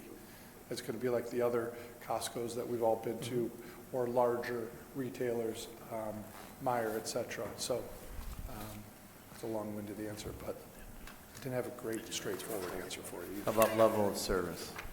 So that's a very loaded question. Well, we're familiar with level of service. We understand A through D is still functioning. Yes. So I based on your analysis, is there any level of service that is in the E range? And then there's mitigation, and that might be signalization, timing, and so forth. So whatever you can address now, but we'd like to have this summarized better for council. Happy to do so. So for the commission, there are only 2 intersections. I'm going to let you guess which 2 do not operate in a level of service A through D.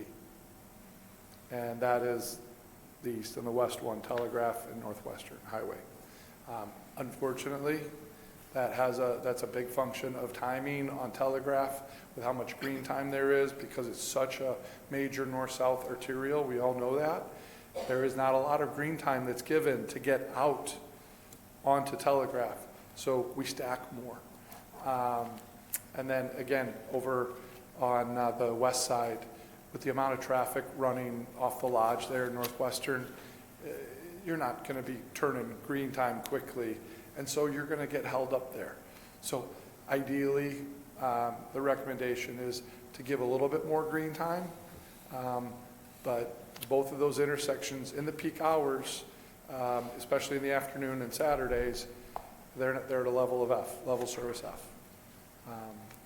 But again, my opinion is when you're there, you'll figure out going east or west, you probably need to sneak north-south and get onto 12 Mile, make a right on Telegraph, go south or north there, or go 12 to Northwestern and go west there. But those 2 intersections have always suffered, and as I said, they'll continue to suffer. And we'll just have to get some smart drivers to work around those 2 intersections after they've come to this little part of Southfield for the new Costco. How'd I do, Terry? One question, follow-up, just, is their current level of service also F? Like it just stays at F, or is it actually downgrading with the Costco? Well, so here's the thing, you've got no Galleria with nobody in it. Yeah. So currently, it's a level of service D, dog. Okay. But when the gallery was full, And then when it was full, it kind of goes back to this mess that we've got here. Here's the interesting thing, though. Think about this with an office building. When does everybody show up in the office? 7, 8, 9 o'clock? The Costco doesn't open till? 9 o'clock. Okay, yeah, see, executives are 9, 10 o'clock generally for the, so 9 or 10 o'clock. So you've got, in the morning, the office has got a lot more traffic during the peak hour when we're trying to get to work. And in the evening, when you're leaving, we've done the analysis, there's actually, in 1 hour, there's less people leaving a Costco within the hour than the full Galleria. And I told you the difference was 100 cars. So, but the difference is the Costco stays open later, and then people want to leave, they'll drive over there, get fuel, maybe shop, etc., till 7 o'clock. So everything's kind of shifted a little later into the day, so it helps the morning, but it doesn't really help the PM. So the PM peak, not very good for both those intersections. Saturday, guys, maybe you want to stay away on Saturdays because same challenge there, and it's even busier because more people are out and about on Saturdays. All right. We got to take a break from traffic. Yeah, that was a lot. Just at least for That was 5 a seconds. lot. But That was that's a one lot. of the more entertaining traffic explanations. I happen to be one of the more entertaining engineers that you'll probably meet. And I am a licensed engineer. I'm not just pretending to be one. All right. Where we at? So we got a public hearing on the rezoning. We should address that now.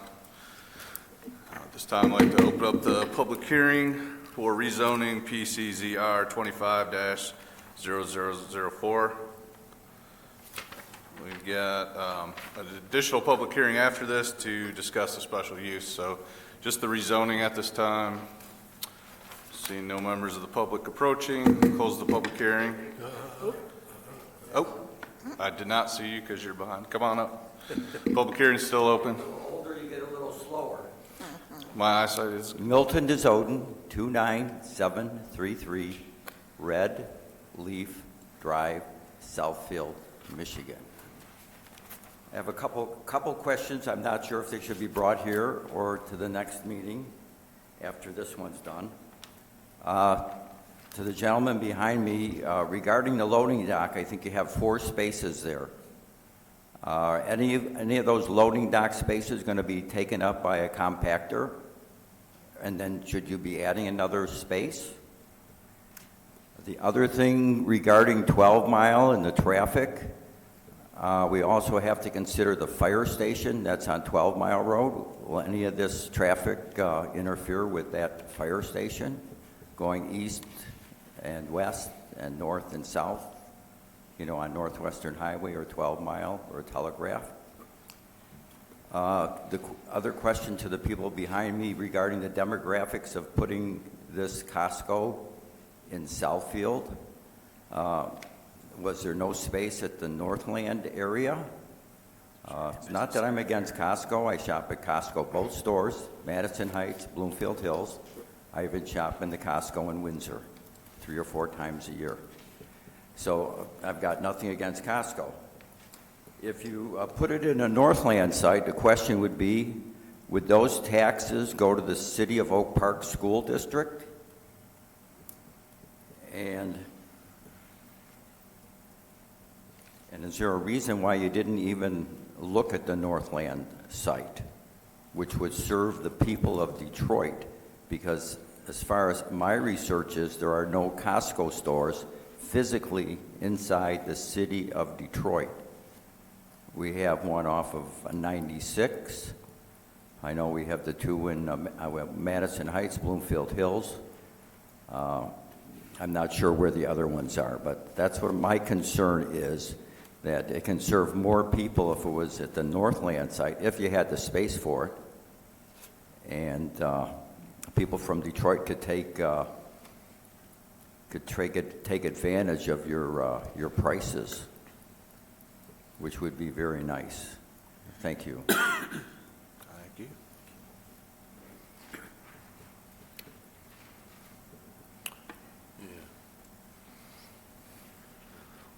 Please state your name and address for the record. Good evening. My name is Atara. I live at 23261 Morningside Street in Southfield, Michigan. I'm here on behalf of many families in Southfield and the Metro Detroit Jewish community, and as a Costco superfan. There's a significant community interest in the possibility of a kosher certified Costco bakery at this location. This would be the first kosher Costco bakery in the state, and it would be located in the center of Michigan's largest Jewish community, filling a major need for families who keep kosher. In just the last few days, over 500 community members have signed a petition expressing their strong interest in a kosher Costco bakery, assuming this location moves forward. A kosher bakery would bring meaningful economic benefit to both Costco and the city of Southfield. The kosher keeping community shops frequently in high volume and often travels long distances to access kosher products. A kosher bakery here would bring these shoppers consistently and reliably to this Southfield store. To share the community's perspective more formally, I'd like to read a letter from Rabbi Yechiel Morris of the Young Israel of Southfield. Dear members of the Southfield Planning Commission, my name is Rabbi Yechiel Morris. I live on Chemic Drive in Southfield. I have also been the rabbi of the Young Israel of Southfield Synagogue on Lazar Road for the past 23 years, and has served as an educator at the Farber Hebrew Day School on 12 Mile Road for the past 17 years. I am also on the Presidium of the Council of Orthodox Rabbis of Greater Detroit, which, among other things, certifies kosher food establishments in Southfield and the surrounding area. It is my understanding that the plans for a new Costco in Southfield are now before the Southfield Planning Commission. As a rabbinic representative of hundreds of kosher dietary consumers in Southfield and the surrounding area, I want to share our excitement and interest in the new proposed store. Costco offers a wide selection of affordable kosher products. In addition, there's a great hope amongst Southfield kosher consumers that this new proposed Costco will offer a kosher certified bakery. Several Costco warehouses in Florida, Maryland, Massachusetts, New York, New Jersey, and Pennsylvania already offer a kosher bakery. In addition to the more affordable prices, they offer certain baked goods that are currently not available in the Metro Detroit area. I would be very interested in meeting with Costco officials to further explore the possibility of this new proposed Southfield Costco offering such a kosher bakery. Thank you for strongly considering this new Costco and the benefits that it will provide to the Southfield residents, including the kosher consumer community in Southfield. Thank you so much for allowing me to share. I would just like to add the extreme excitement around the possibility of a kosher Costco bakery. This would immediately become a major shopping destination for many kosher families across Metro Detroit, and the community is eager to work with Costco to help make this bakery a reality. We truly appreciate your time and consideration.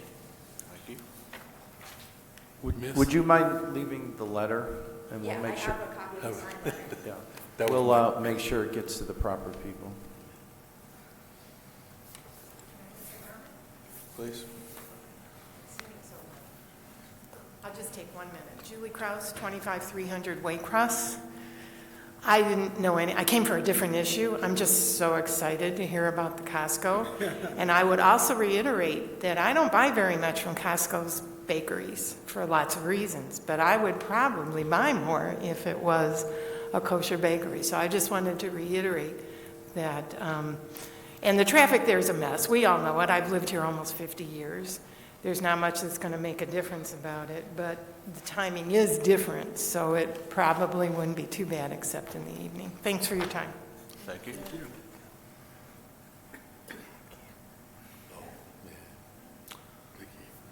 I believe that's all the public now. Close the public hearing for rezoning. So should we, what do we typically do? Do we have the next public hearing right now? We could. or you Well, could. you can act on this Yeah, item. let's do that And the then next we'll meeting. go to the next one. Thank you. All right, to the commission, any other comments on the rezoning? Dr. Stevens-Gunn.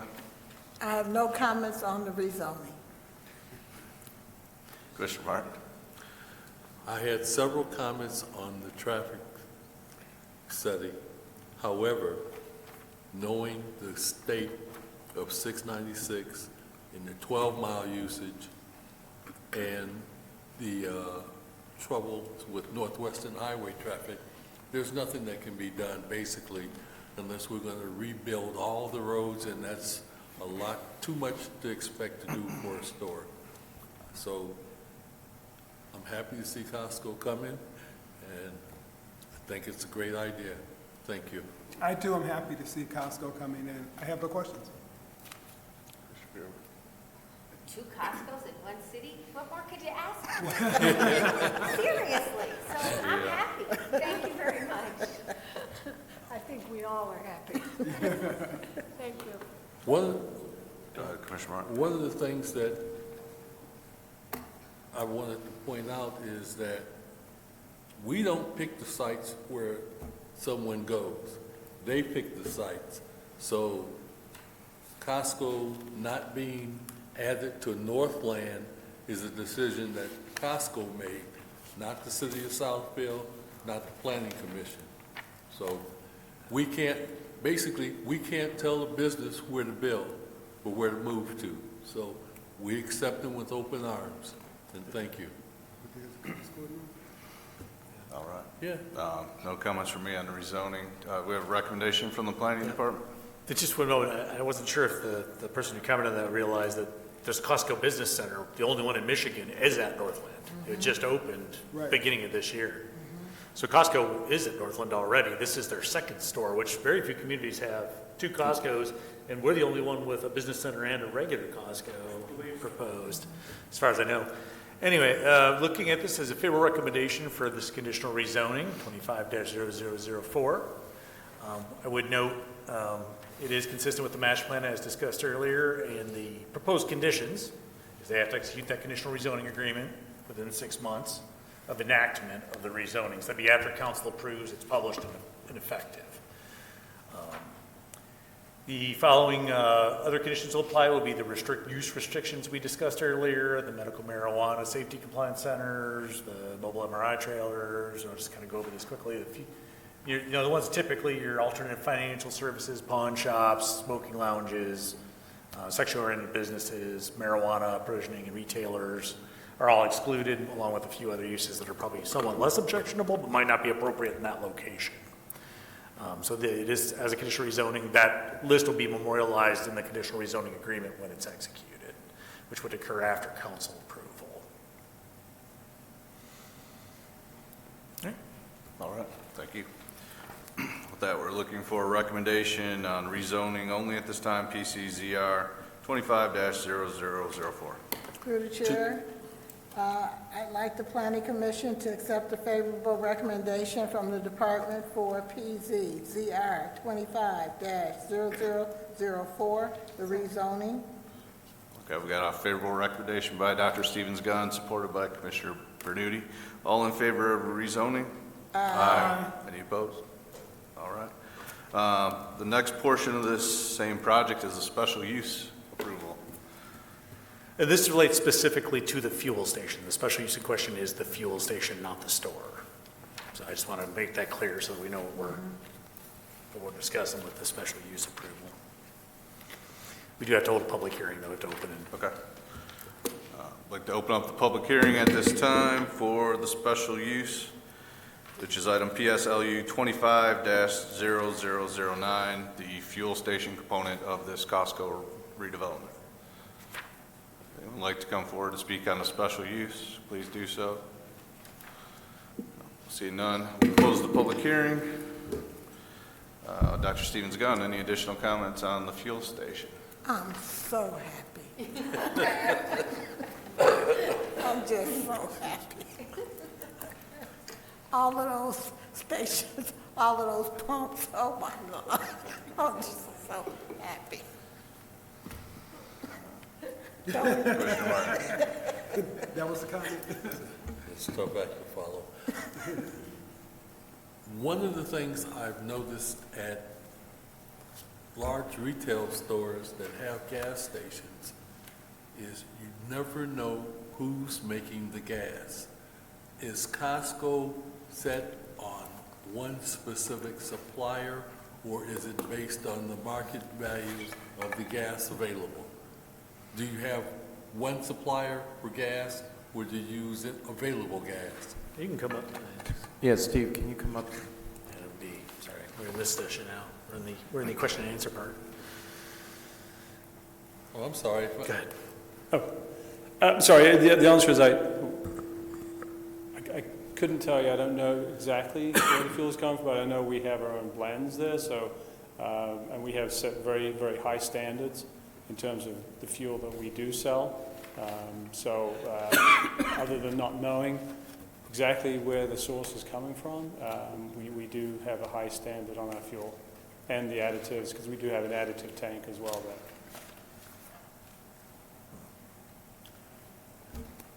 Just curious, because no one can ever tell you where their gas comes from. I mean, you go to Mobil, you know you got Mobil supplying them and that, so, you know, it's thank you. Thank you.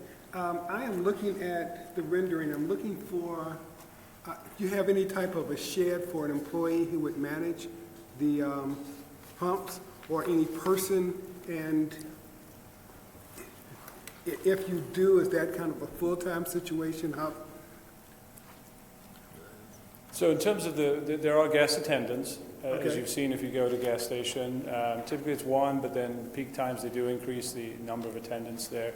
There are two structures that are located within the fuel facility. Okay. One is a controller enclosure that has all the mechanical, electrical equipment to operate the pumps, and there is a room inside there for the operators, and there's a window so they can be inside in inclement weather and be able to see what's happening in the pump station. And then if you look at the elevations of the fuel right above you there, in the bottom elevation, right in the middle, there's a little phone box kind of thing there. That's our warming hut.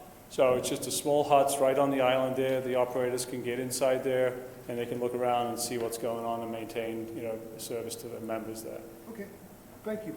Secondly, at one point, we were going toward electric vehicles. Do you have any plans to have electrical stations here, or are they all gas? We don't have any plans for electric vehicles at this location at this time. It's not to say it couldn't change, but we do look at the EV usage in the area and possibly the percentage of members that might have EVs, and then we make decisions based on that. So right now, the answer is no at this point. Okay, thank you. Commissioner Berduty. How many employees do you plan to hire? From the beginning, it's typically, and I try to estimate a little bit low, but it's typically in the 150 to 200 range. Oh, that's great. So And then it just grows as the sales grow as well. Well, we hope you'll consider as many Southfield residents as possible. Yes, absolutely. Thank you. I'm going to have to stay consistent with my stance that there's too many gas stations in the city of Southfield. But if you were going to sneak another gas station in, a 23-acre site with 900 cars in the parking lot is probably a smart place to go. Anything else, Commissioner? I have one other question. Planner Crowe, when they were talking about the parking space size, is that a waiver that they've got to request for the 10 by 20? Yeah, yes, and I believe when I had a discussion that they're going to increase the stormwater retention area by threefold. So our general goal is to try to reduce impervious surface. They can mitigate the extra foot size for their spaces, which means there's more impervious surface by creating a larger stormwater retention area. Okay. And I believe that's how they're addressing Okay. that need. Okay, Thank you. And that'll require a waiver from the zoning board, because our ordinance says it shall be 9 by 18, so it'll be 10 by 20, they need a waiver from the zoning board.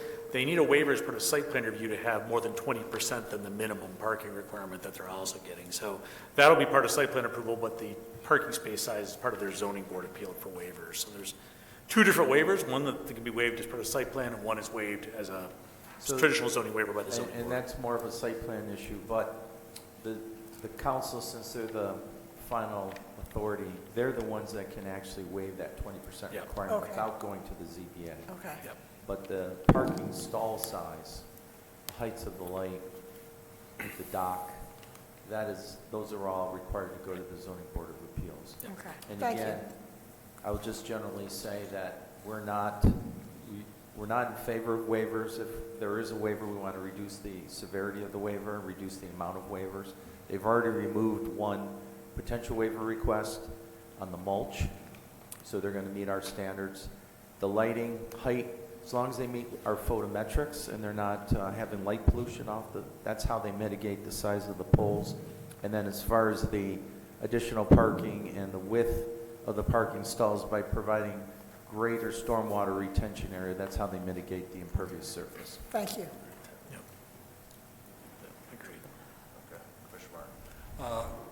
One of the things I happen to think about is that at a fuel station, you have to have some safety factors in case somebody comes in, overflows, and the guy next to him is smoking a cigarette. You have fire safety protocols in place for overflows, gasoline spills, that type of safety issue, fire.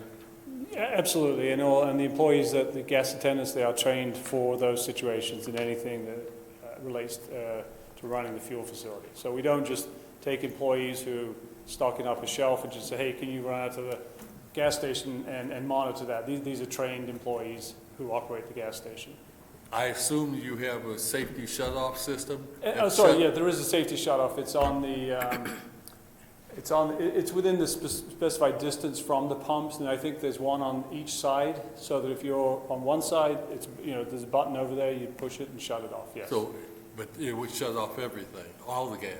Yes, I haven't personally pushed it myself, but I believe that's what it does. Yes, the emergency shut-off, correct. And last but not least, at the gas station, there's a divide from what's Costco and then what the owner is retaining.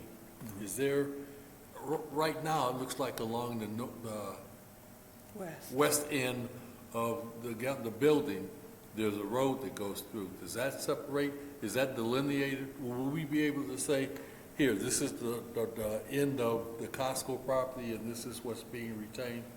Yeah, the property line is split down the middle of the driveway. Yes, it's down the middle of that driveway just west of the gas. So it'll be a shared driveway, and there'll be an agreement between the two property owners before we close that allows us to utilize each other's property for access. Just the same way that we can drive along the back of that retained property, we'll have an access easement going across there as well from Case. You have no easement going along the back of the north side of the property behind the building? Because they're not indicated on any of the diagrams or drawings. No, that's a private document that we negotiate amongst ourselves. It's called a reciprocal easement agreement. So there's the agreements related to access, cross-access, also utilities, because the storm sewer from the retained parcel goes through the Costco piece and into the pond on the Costco parcel. So we maintain the storm water for the entire overall parcel there. Same with sanitary sewer that the city has easements to, crosses the retained parcel and the Costco. So that's just a document that we negotiate. We're in the process of negotiating now, and it gets finalized before we close on the deal. And that has to be applied for with the city assessor, and we were part of the, planning is part of the review team for all lot splits. So we'd be looking for a copy of that easement, recorded easement agreement as part of that lot split application. We're talking about the property behind the store going towards 12 Mile? No, this would be across the back of the parcel that's retained. There's a pace, that's how they get to Case. So they're cutting off access to the north properties. It's just going to be across the property to I was talking about the north property line. distance. Yeah, the north property line is going to be a landscape barricade. If you look at the, link it back to the actual, here we go. You can see it's continuous landscape along the north boundary. So it will be separated from the Star Theater and the other office tower. So that remains in place? Yep. That's, okay, I should have asked that. Yeah, yeah. Okay, thank you. Thanks. Thank you. I'm not. There we go. I'm sorry, this goes along the line of a dumb question. How large is the perimeter around this facility? If I walk the sidewalk, how long would that be? Do you have any idea? How long is, if you can put up a site plan, Tom, I'll spitball that. Quite long. The building is about 500, just over 500 feet long. If you go to the Costco site plan. Okay, so let me slide back here. Yeah, We're there? you go. So the north property line, I believe, is about 1,200 feet long or something from east to west between Lockdale and Case. And then it looks about, Lockdale is probably about a similar size. And obviously Northwestern Drive could be about 2,500 feet along there. So it could be almost a mile by the time you walk around it. Okay. Is that a good guess, Mr. Engineer? Okay, we'll call it a mile. Okay, just wanted to know. Thank you. Thanks. Plan on exercising. I think about it from time to time. We have the recommendation from the Well, planning. through the chair, can I ask a couple questions? Yeah, absolutely. So because this is a special land use, can you just, for the record, tell us what the hours of operation for the gas station is, Monday through Friday, and then Saturday and Sunday? So that's it's a loaded question sometimes because the operators do vary and increase the hours as the member needs rise. Well, then, we're going to ask you to put a minimum and a maximum time that you can be within, because the special land use does, supposed to put down the hours of operation. Yeah, we were previously provided daily 6 a.m. to 10 p.m. Is 6 to that- 10, yeah, 7 days a week would be what we are currently operating at. So the question is how much flexibility if the operators decide to extend Well, that. then you should ask for greater, because the special land use will cap your hours of operation. That's why I want to make sure that. Yeah, we've run if into this if it's- before. If it's going to be greater than 10 p.m., then say 11 p.m. or whatever it is, because the special land use does dictate what the hours of operation are. Now, we're not talking about cleaning up and sweeping and all that, but Yeah, no, you're talking about the actual open hours for the Yeah. fuel facility. And are the gas stations in the city of Southfield allowed to be open 24 hours? I mean, is that? We have some, they yeah. can, yeah. So is that something we can request, the 24 If hours? that's what you want. And that's what I'd like to request it. Okay, I just want to make sure for the record, because you did provide a certain hours of operation. Yeah, I think we put it in there. We typically put some language to say these are And the then, current and then hours. the but- council could say, limit that, but we want to make sure that we're not boxing you in a corner. Yeah, or having to come back later to say, can we Right. extend another hour, Right. especially in emergency situations. Well, emergency is different, but But, yeah, I mean, we would like to request 24 hours if that's allowed for other fuel facilities within the city of Southfield. And then my other question is, if I'm reading this right, the fuel pump, is there 4 fuel pumps per traffic lane? Correct. They're, Because the one that I go to is 2. yes, those are the older, smaller Right, systems. and I know this is your larger new prototype. Yep. And there's pros and cons, especially when someone gets done first, and then they pull out, and then someone tries to back in, and then it starts to block Yeah.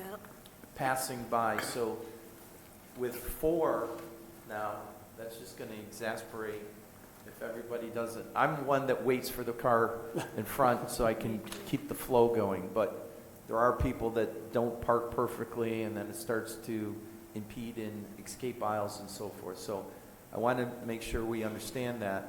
The other thing is, I'm going to ask before you come back to council to put the stacking, show the vehicle stacking for the pumps. And we actually do. I think it's just gray tone, so you can't see it on the screen up there. But we do have that, so we'll have it full Yeah, tone. we just want to make sure that that's clear. Correct. Okay. Because again, some of the Costco fuel stations, they tend to back up into the drive aisles. Yeah. So I think that's going to be a question. If it's 5 stacking spaces past the first pump or whatever it is, that's clear for when you come back to council. We'll do that. So right now we have, as you mentioned, there are 4 rows of pumps here.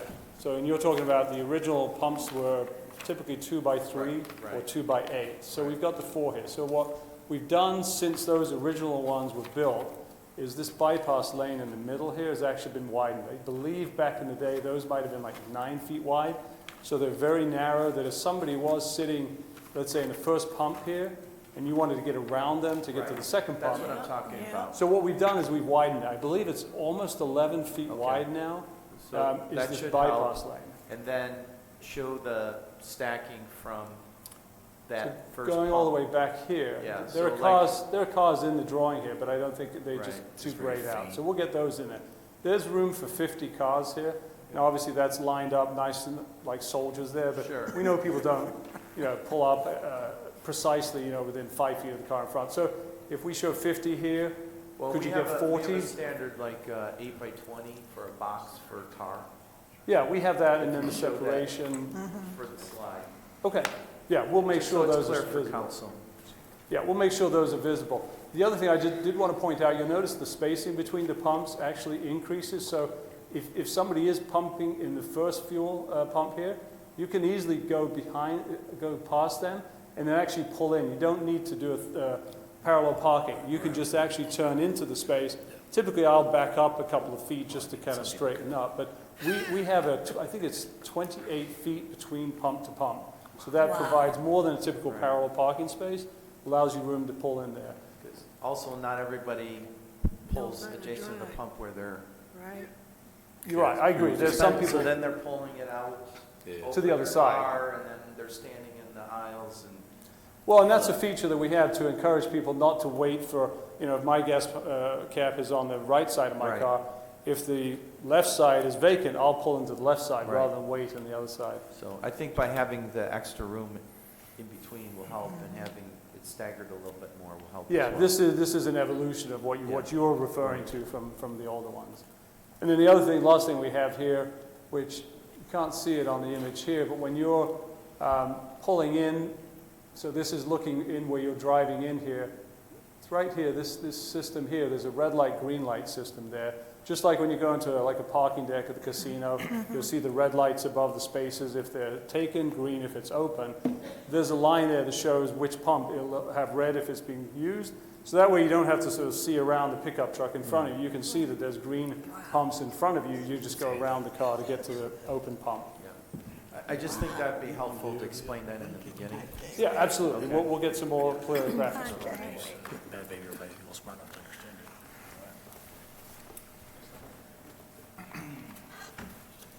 it. We have a recommendation from the planning department.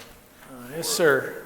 We are making a favorable recommendation of PSLU 25-0009 from Costco to have a gasoline service station, gasoline station at 100, 200 Gallery Office Center as part of their development. Looking at the standards for the special land uses in the B3, we do find that it is consistent with those standards. It's in harmony with the general business district. Its location, size, intensity, and use is not likely to create nuisances on adjacent properties. Might be difficult actually in the fuel station occasionally, but it shouldn't cause a problem for people outside of the fuel station. The proposed use is in accord with the spirit and purpose of the chapter, not consistent and contrary to the objectives of the ordinance. Proposed use is in such character and vehicle traffic generated will not have adverse or detrimental effect on surrounding land uses or adjacent thoroughfares, and should not produce noise, dust, dirt, glare, odor, or fumes. They do have these new modern gas stations do have fume controls built into their pumps as well. The proposed use will not be adverse to the promotion of health, safety, and welfare of the community. Proposed use must be designed and operated so as to provide security and safety for the general public and the employees. It's based on the plans and the facts presented to you. And the conditions are be subject to the conditional rezoning of the property from RC to B3. That was just discussed. Subject to the site plan approval, 25-008, as approved by City Council. Will be discussed in a moment. And the petitioner to implement recommendations of the Police Department's Crime Prevention Bureau, continuous compliance with all applicable ordinances, codes, laws, and statutes, and Work done under permits, plans, and inspections by the city of Southfield. Gas station hours of operation, it says 6 to 10 there, but now they're asking for 24 hours. So we'll, And what I'm going to Something suggest out. is that gas station hours of operation 24 hours, and then parens, we say typically 6 a.m. to 10 p.m. Okay? Yeah, okay. Thank you. Looking for a motion from the planning commission on this special use. Through the chair. I'd like to make a favorable motion to PSLU 25-0009. Support.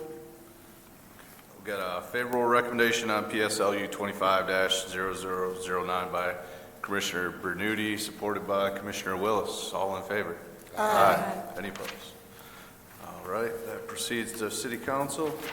And the last piece of this, the same site is the site plan review, PSP 25-0008. I don't know if there's any further discussion or. Could you bring up the traffic diagram, because it was so well put together and informative, I think, in the beginning?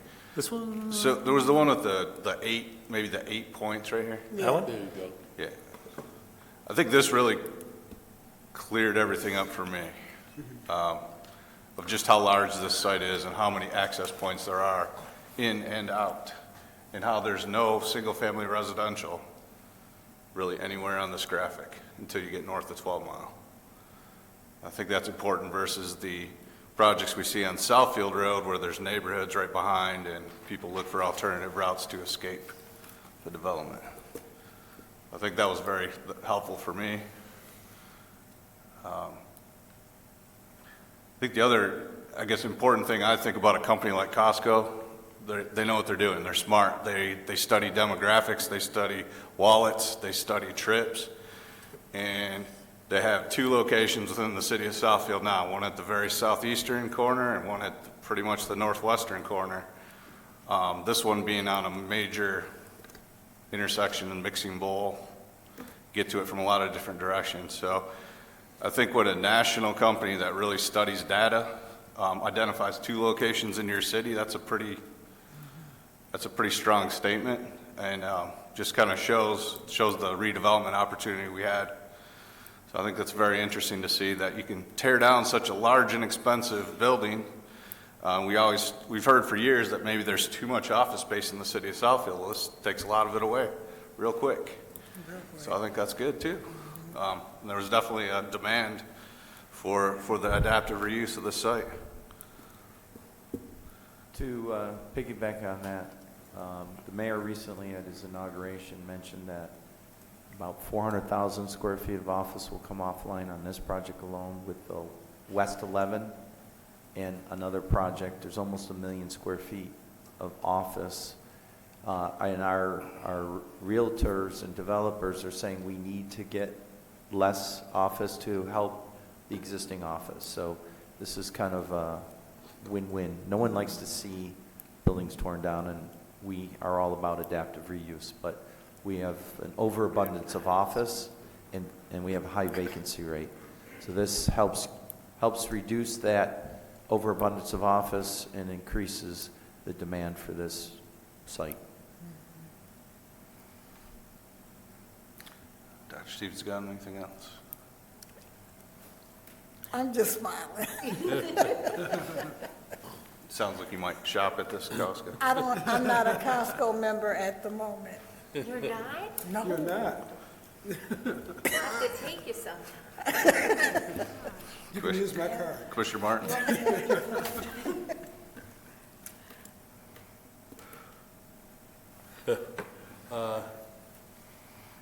Thank you for bringing Costco regular customers to City of Southfield.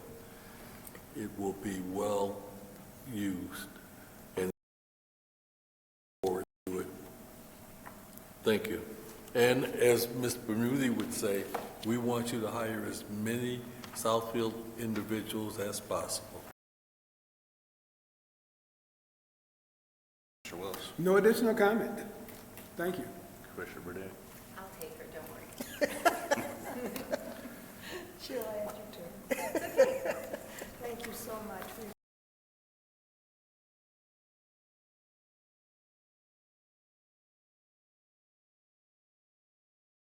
More comments about the site plan changes. I guess the taller lights make a lot of sense at a site this large, just to not have more things to hit in the parking lot.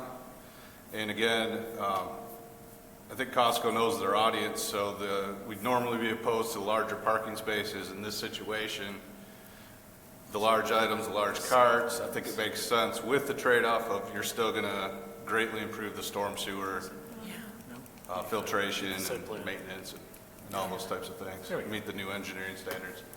So I think those are waivers that they're going to be few and far between. This is a unique project, large site. I think it's appropriate for this property. One thing I did not mention is currently we have a large shopping center that has emergency phones throughout the lot. And that's something you might want to, emergency phones, like they have the blue light monitoring the phones at Tel 12. Just because of the size and potential if someone gets sick or, whatever, there's emergency contact phones throughout the parking area. Where is this at? Tel 12, they got the blue lights in the parking lot. Yeah, there's. I didn't know either. Any other comments from the commission? Planner Crowe? Maybe I should verify. All right. Is there a recommendation on the site plan from the planning department? Oh, yes, sir. Let me just slide down there to the end. There we go. We are recommending a favorable recommendation. Well, this is another one because of the scale. It has to go to council for final approval. But we are recommending favorable recommendation. It is consistent with the B3 standards, appearance, coordination with adjacent sites, drainage, pedestrian circulation and access, public services, site design characteristics, vehicular circulation and access, and on the basis of the plans and representations before you this evening. Conditions are subject to approval of the conditional rezoning from RC to B3, subject to the approval of the special land use for the service station, the gas station, waiver of parking maximum limit of 20% over the requirement, subject to the approval of those by the Zoning Board of Appeals of waivers. You've got the 61-foot setback in the rear, the 10 by 18 parking spaces, which we're just working that one out on the plan, but they widen the aisles, and they're going to tighten up the spaces, so they only need the 10 by 18 instead of 10 by 20 is my understanding. I think we've got it on the zoning appeal as 10 by 20 because the plans that were submitted with the zoning appeal were 10 by 20 and 10 by 18, they were both sizes, so. Can I jump in there on that? Yeah. If that's an appropriate time. I know we did talk about potentially just, taking that extra 2 feet and just allocating the drive aisle. Sure. But after the meeting you and I had, we talked about it. Just in terms of if we're requesting a 10-foot, I'd still like to do a 20 because what'll happen is you get people who start to overhang the space. And then you create that uneven line that people just don't know how far to pull in. So I'm just concerned, after I thought about that, to stripe it at 18 with the expectation that people might be parking and overhanging if possible. Yeah, so that would be 10 by 20 parking space. We did put it in the zoning appeal notices that way because that's what was on the plan that was submitted. But this slide was prepared before we looked at those because they just came in yesterday, day before yesterday. The petitioner is to implement the Southfield Police Department's Crime Prevention Bureau. And I think there's actually one additional waiver for the number of loading spaces. They would normally need 5. They have 6, and they've got 4. But they're dedicated loading zones that are at grade. The truck backs down and they can roll stuff right in and out of the truck. And that's much more efficient than the typical at grade loading space. So we'll see what the zoning board thinks on that. I assume Costco knows how to handle their volume. The site and building to be developed consistent with the plan set provided by Kimley Horn and MG2 that was before you. The petitioner to implement, as I said, the police department recommendations, continuous compliance with all applicable codes, ordinances, laws, and statutes. Work to be performed on plans, permits, and final inspections by the city of Southfield.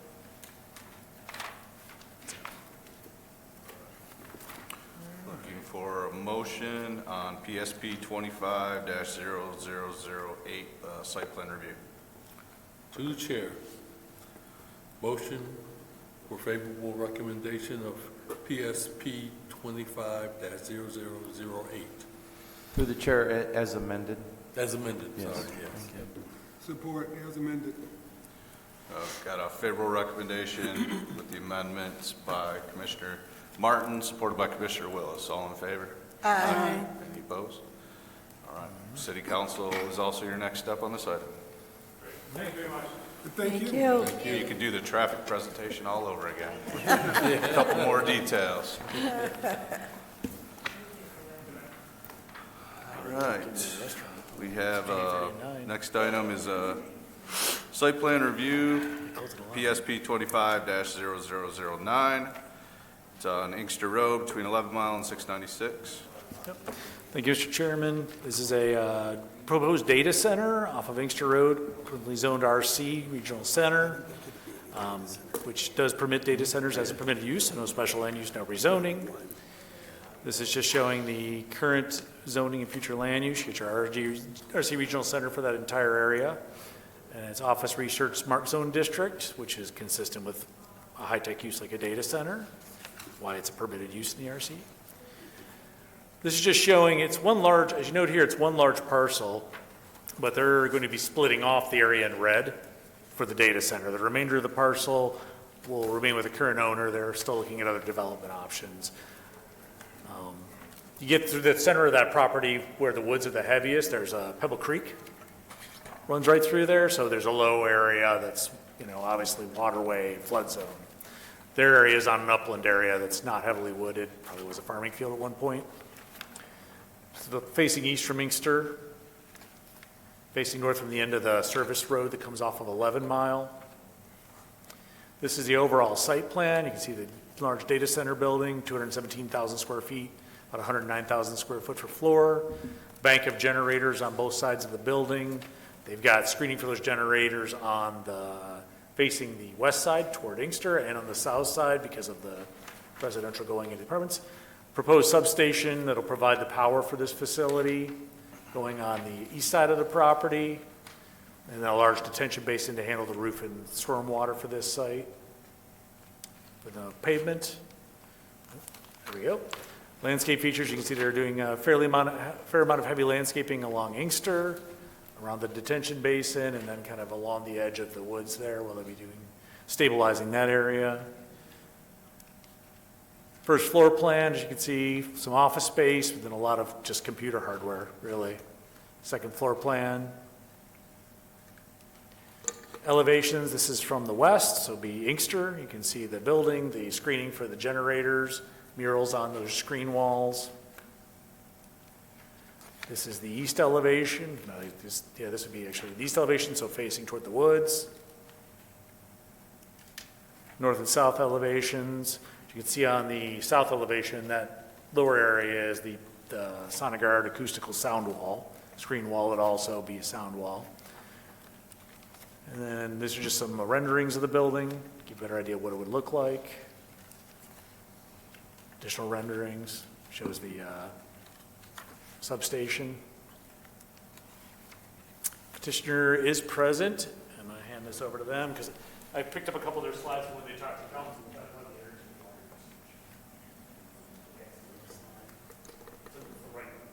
Okay. Good evening, Chair and Planning Commission. My name is Hope Martin. I'm an engineering design manager with Metro Blocks. My address is 6460 Monticello Drive in Parkville, Missouri. Metro Blocks is a data center development team that builds modern, sustainable data centers. We focus on right-sized, efficient, non-hyperscale facilities intentionally designed to fit into established business corridors and local utility infrastructure. This plan is for a multi-tenant data center building. The users of this type of data center are organizations like healthcare systems, educational institutions, banks, financial institutions, and companies running secure cloud and IT systems. The data stored is day-to-day digital infrastructure. Organizations rely on email servers, cloud storage, analytic platforms, and secure applications. Southfield is a great location because Michigan is one of the lowest natural hazard risk profiles in the country, according to FEMA. And this is a great site for us because it has all the attributes required for a data center: proximity to major internet exchange point just 4 miles away, strong regional connectivity, and reliable expandable DTE infrastructure. Thank you for your interest and thoughtful questions at the Planning Commission study session. Since we spoke, we've incorporated the items from the Planning Department's comment letter, which includes full generator and substation screening, site detail updates. Thank you for your time, and I'm happy to answer any questions that you might have. If you want to go through the next couple of slides, those were the ones from the council where you talked about the energy and water usage. Yeah, so we had touched on this a little bit at the study session, is that our data center is different than hyperscaler data centers that you may have seen in the news. Ours is much smaller, much more efficient. We use a closed loop cooling system for our water, so we aren't pulling in gallons of water per day for our cooling system. Our system's filled up once and recycled consistently. Our team has developed a lot of data centers. We know that this is a good one. There's been some data centers in the past that have major utility loads. We do a really nice job to keep our, these are smaller scale, so they don't overload the local communities. Here's just some bullet points. So the closed loop cooling system, it uses minimal water. It loses a little bit of water through evaporation, which takes a little bit of refilling on a monthly basis, but that would be what we use for the year is less than what a household would use in a month. We use zero groundwater, so we're supporting local aquifers by not pulling any groundwater for our data centers. So power upgrades, that's a question we get a lot. Do local residences need to pay for our upgrades? Not at all. That's something that all the upgrades we pay for ourselves. Our improvements that we make to the grid actually put downward pressure on local energy needs, so it helps support the grid, the updates that we make for our substation that we need. We're a clean industry, so cleaner than typical industrial uses. We use sound walls around all our equipment to help bring any noise generated by those down so that they don't impact our neighbors.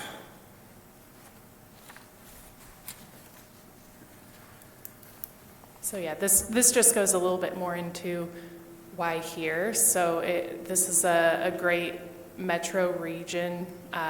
The closer the data center is to the users, the lower the latencies. So it really does make an impact. That's why we aim to be more metro central data centers rather than farmland. It helps our deliver fast data. So 47 million people are within a 20 millisecond data round trip from this location. The spillover demand from nearby Tier 1 markets helps bolster this area as well as far as interconnectivity. It's approximately 4 miles from the internet exchange point. DTE's commitment to the improvements needed for our data center here have been really promising, growing capacity and infrastructure to serve data center demand. Attractive energy rates here, and then, yeah, FEMA's risk index for natural hazards is really low here, so it makes it a great spot.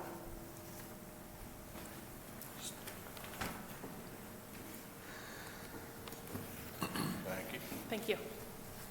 Dr. Stevens, got questions or comments? Oh, be careful. You gotta come back.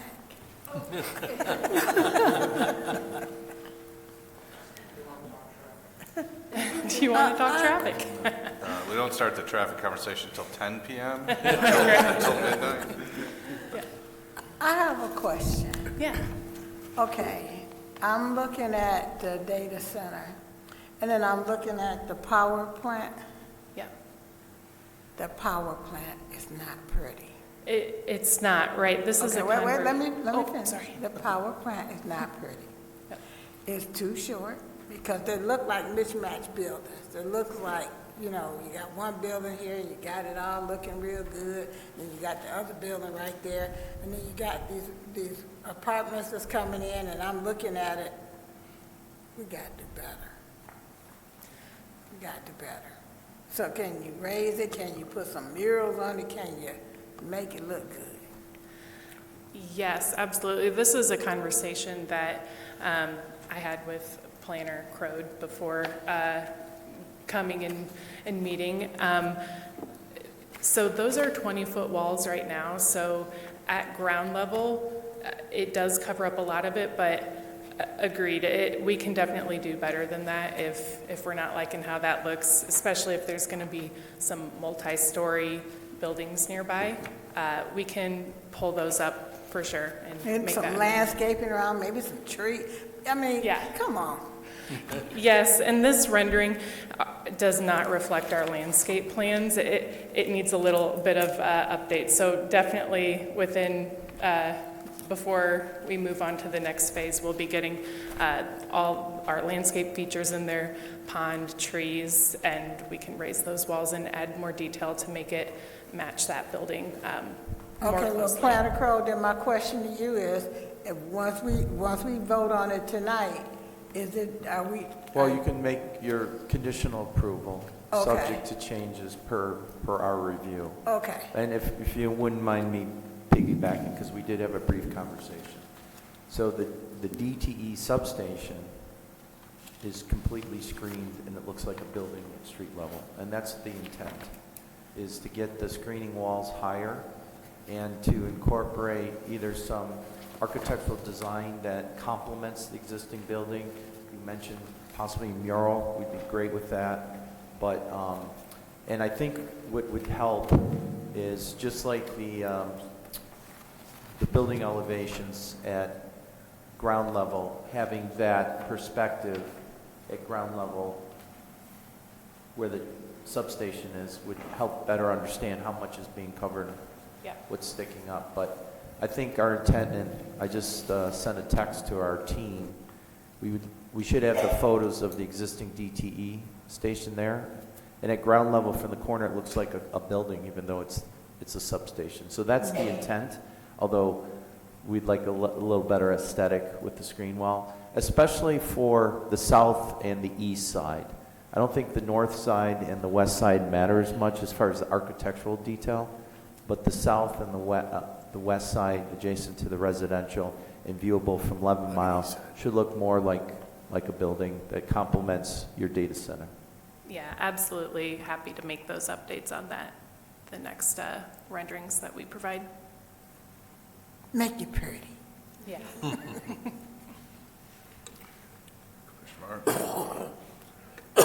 Excuse me. I assume you're working with DTE for the substation. Have they provided any delivery time for the equipment that will be used there? We had a situation where we knew that they had a problem and it took them longer than necessary to get the equipment that they needed to put in the power station, and hopefully we won't have that again. Yeah, that's a consistent problem with all our data center projects right now, is the substation equipment, long lead times. So we have been having regular conversations with DTE on this since May. However, we are still in the queue for the second round of detailed study with them. So equipment hasn't been ordered yet, and that's something that's still in process. But yeah, that's definitely something that will impact our timeline. And once you've gone through all the approvals necessary, how long will construction be for the data center and the power in the substation? Yeah, the building, we're intending for the first phase of power to come through distribution rather than transmission. So first phase a portion of this building can begin operating before the substation is built. The building itself is, we're working on putting together our Gantt chart for that, but between 12 and 18 months for the construction timeline is what we're looking at. When you say that your data is cloud storage and all your backup is there at your facility, so it comes to you, you have it, and it stays there. So you don't have to have a backup facility for anything that you're using, and that's the reason for the generators okay. Just wanted to make sure I had a good understanding of once it got there, it stays there. Your customers are in Michigan, or are they national, or? Yeah, that's a great question. I actually haven't asked that. What's the range of what the likely customer would be serving through this data center? It depends on which customers come in here, where their other data centers are. That would determine how far this data center needs to reach to for them. But it's likely local within the Michigan area. So you have no specific customers in mind for the data. So this is a service that you can provide to anyone that, okay. So. Yeah, we're speaking to customers right now. We've, until everything is finalized, we need to keep their names unmentioned from NDAs. But yep, there's a variety of customers that we've been talking to about this that are really excited about this location. What type of storage capacity will you have? I mean, everybody can get a terabyte on their desktop now. Are you looking at multiple terabytes? I don't know what's beyond terabytes, so. Yeah, this is, I believe we are 76 megawatts of IT capacity here.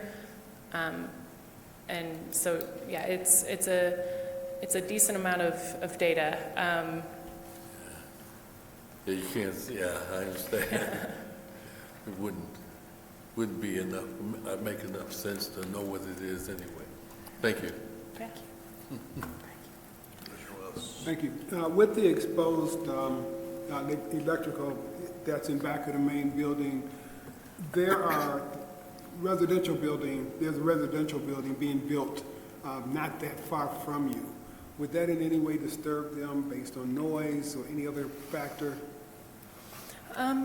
As far as noise, it shouldn't. We have the walls that we've shown around this substation that we have right now are the acoustic paneling, like similar to what we use around the equipment on the data center building.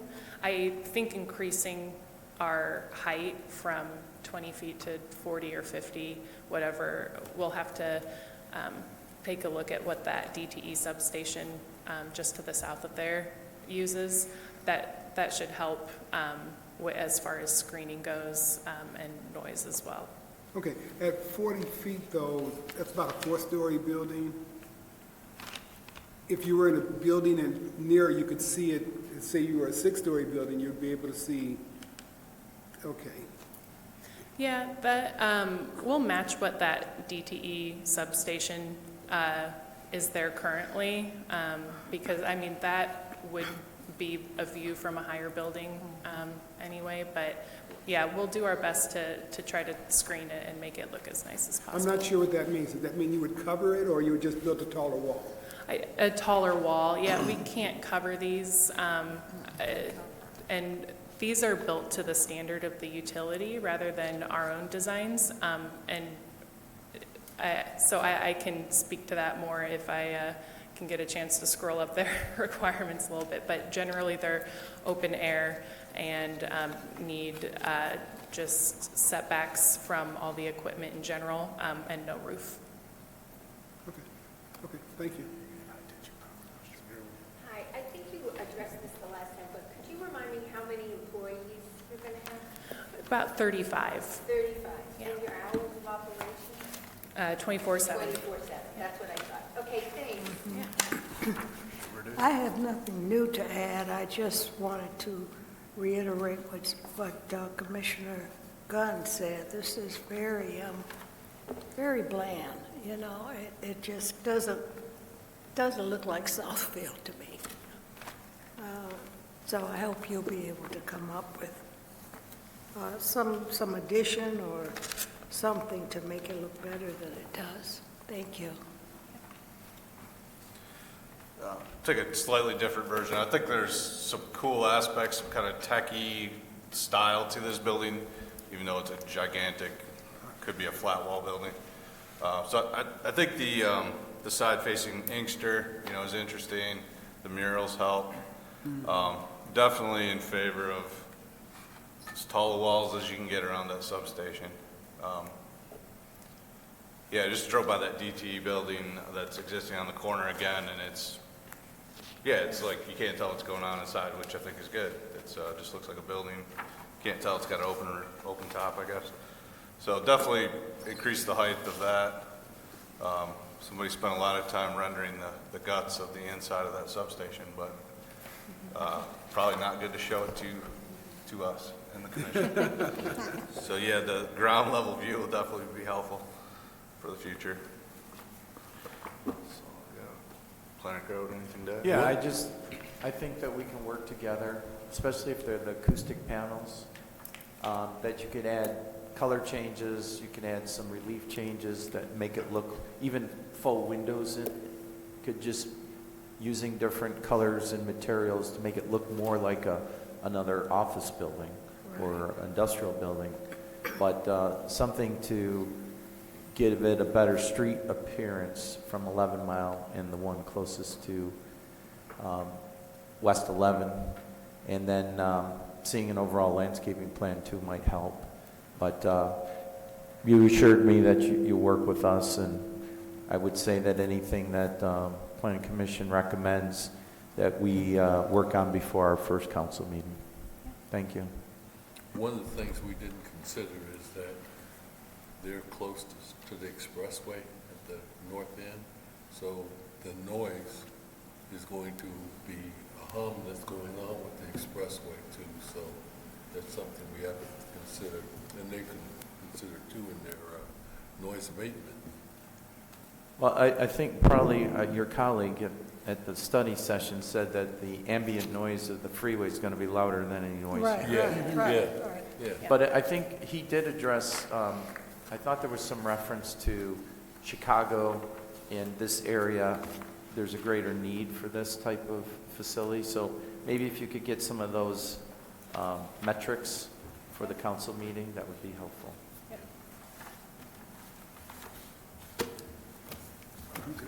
A recommendation from the planning department on the site plan? Yes, Mr. Chairman.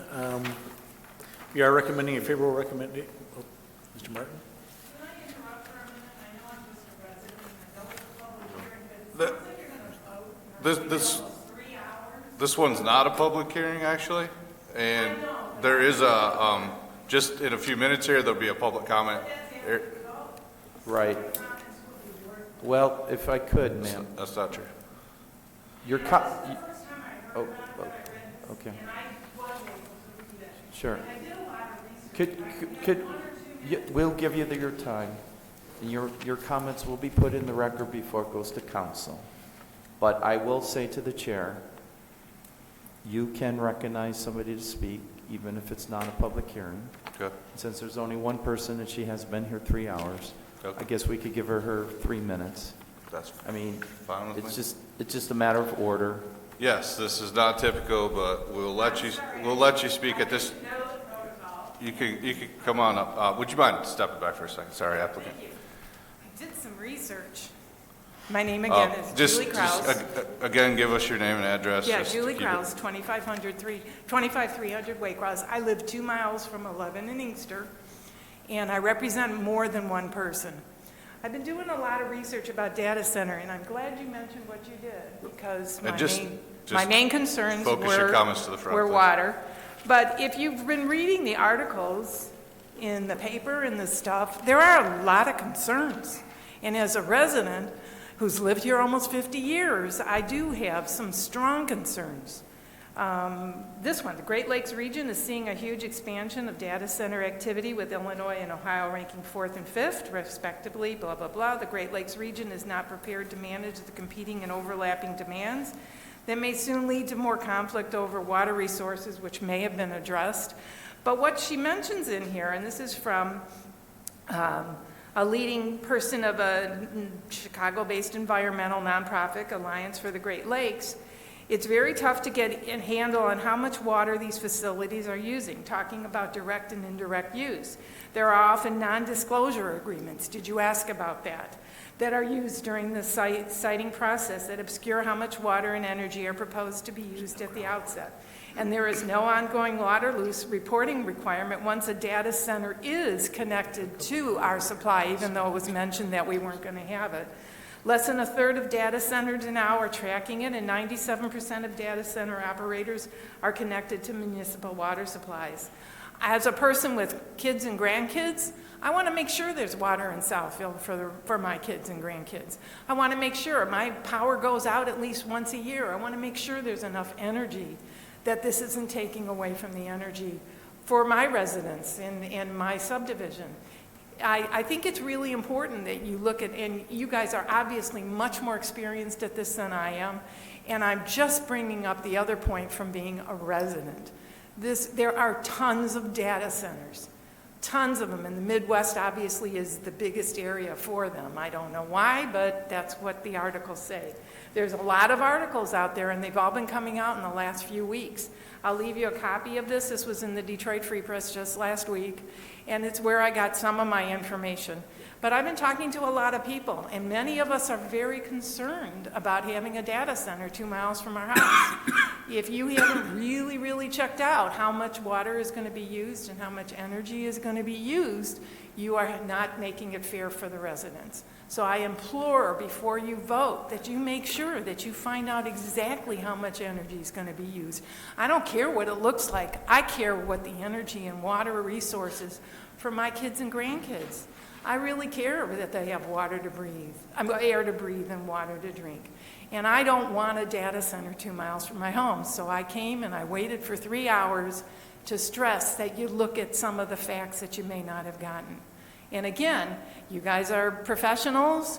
I hope you've looked at some of this stuff too, because data centers, there's enough AI data centers already. We don't need any more of them, and I'm hoping that you will look at some other concerns. And I thank you, and I really appreciate, if nothing more, you gave me a chance to air my thoughts about it, which are very concerning.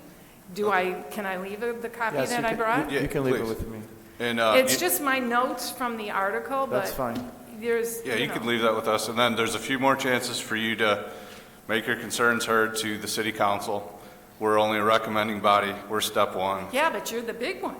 Nope, I've been watching all the wonderful we're not the big one. recommendations that you've been making. You've made every single one of them. But this is one, as much as you're very nice, this is one that I would hope you'd reconsider. So thank you for giving me the time. Thank you. And it was interesting being here. You guys work hard. Yeah. Thank you. Thank you. More teachers you are. It's the pay that keeps us here. Don't say that out loud. All right, thank you. Gave you your time. All right, did you finish your recommendation? I forget. No, I would, just in response to a couple of the comments that were made, this is not going to be on a well. This will be attached to the city's water distribution system. It was reviewed by the city engineer and the Department of Public Works, which supplies water from the Great Lakes Water Authority. So there'll be no groundwater withdrawal. There is no groundwater. We don't allow new wells in the city, so that's not a... Also, like a lot of the data centers the articles have been hundreds of acres of site under millions of square foot of roof. This is a tiny fraction of that. This is a small, like more urban data center, not these giant data centers that are going in on rural land. I mean, the smallest one I've seen in these articles is 300 acres. This site's 13? 13 acres. And correct me if I'm wrong, I think you stated that the water usage will be no different than a typical office building? I think it was actually on a monthly basis that a residence, once it tops off the system. Yeah, it would be much less than an office building, because a building of this size for an office use would have a lot more employees. The main water use for this data center is toilets and sinks for 35 employees that aren't even all there at the same time. So it's actually maybe also, I mean, you did come, your team came to the council study session and addressed some of these issues previously. But there was something about the high-density conductors that don't require the cooling and the heating like the 300-acre sites that we read about. So can you just address that real briefly? Yeah, there's several types of data center cooling methods. This one is not direct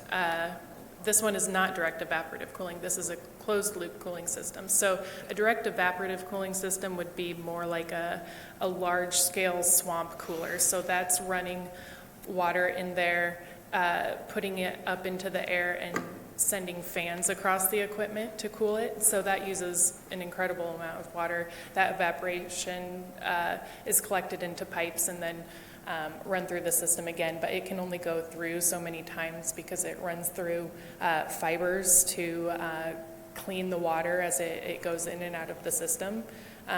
This system truly, it's filled once. So the data here is that it uses less water in a year than a household uses in a month, because it's solely just to top off a little bit of evaporation as opposed to using evaporation as the entire cooling system.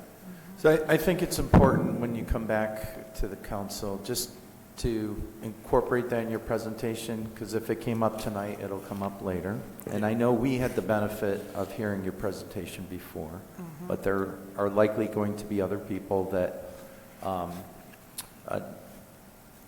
maybe don't appreciate the differences between the 300-acre sites and the one you're proposing. And it's fair and reasonable for them to have those concerns, and we want to make sure we address them.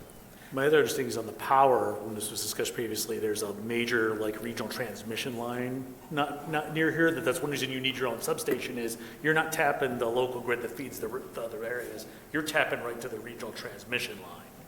So you wouldn't be affecting the localized grid. That's the main regional transmission line they're attaching. It's why they have to have their own substation. But that's an important point to bring up and break it down in layman terms. Yeah, there are a lot of stories out there about these mega sites and their impacts. And yeah, if you do a 1,000-acre site that's got millions of square foot under roof, yeah, it's probably going to have an impact. Chairman?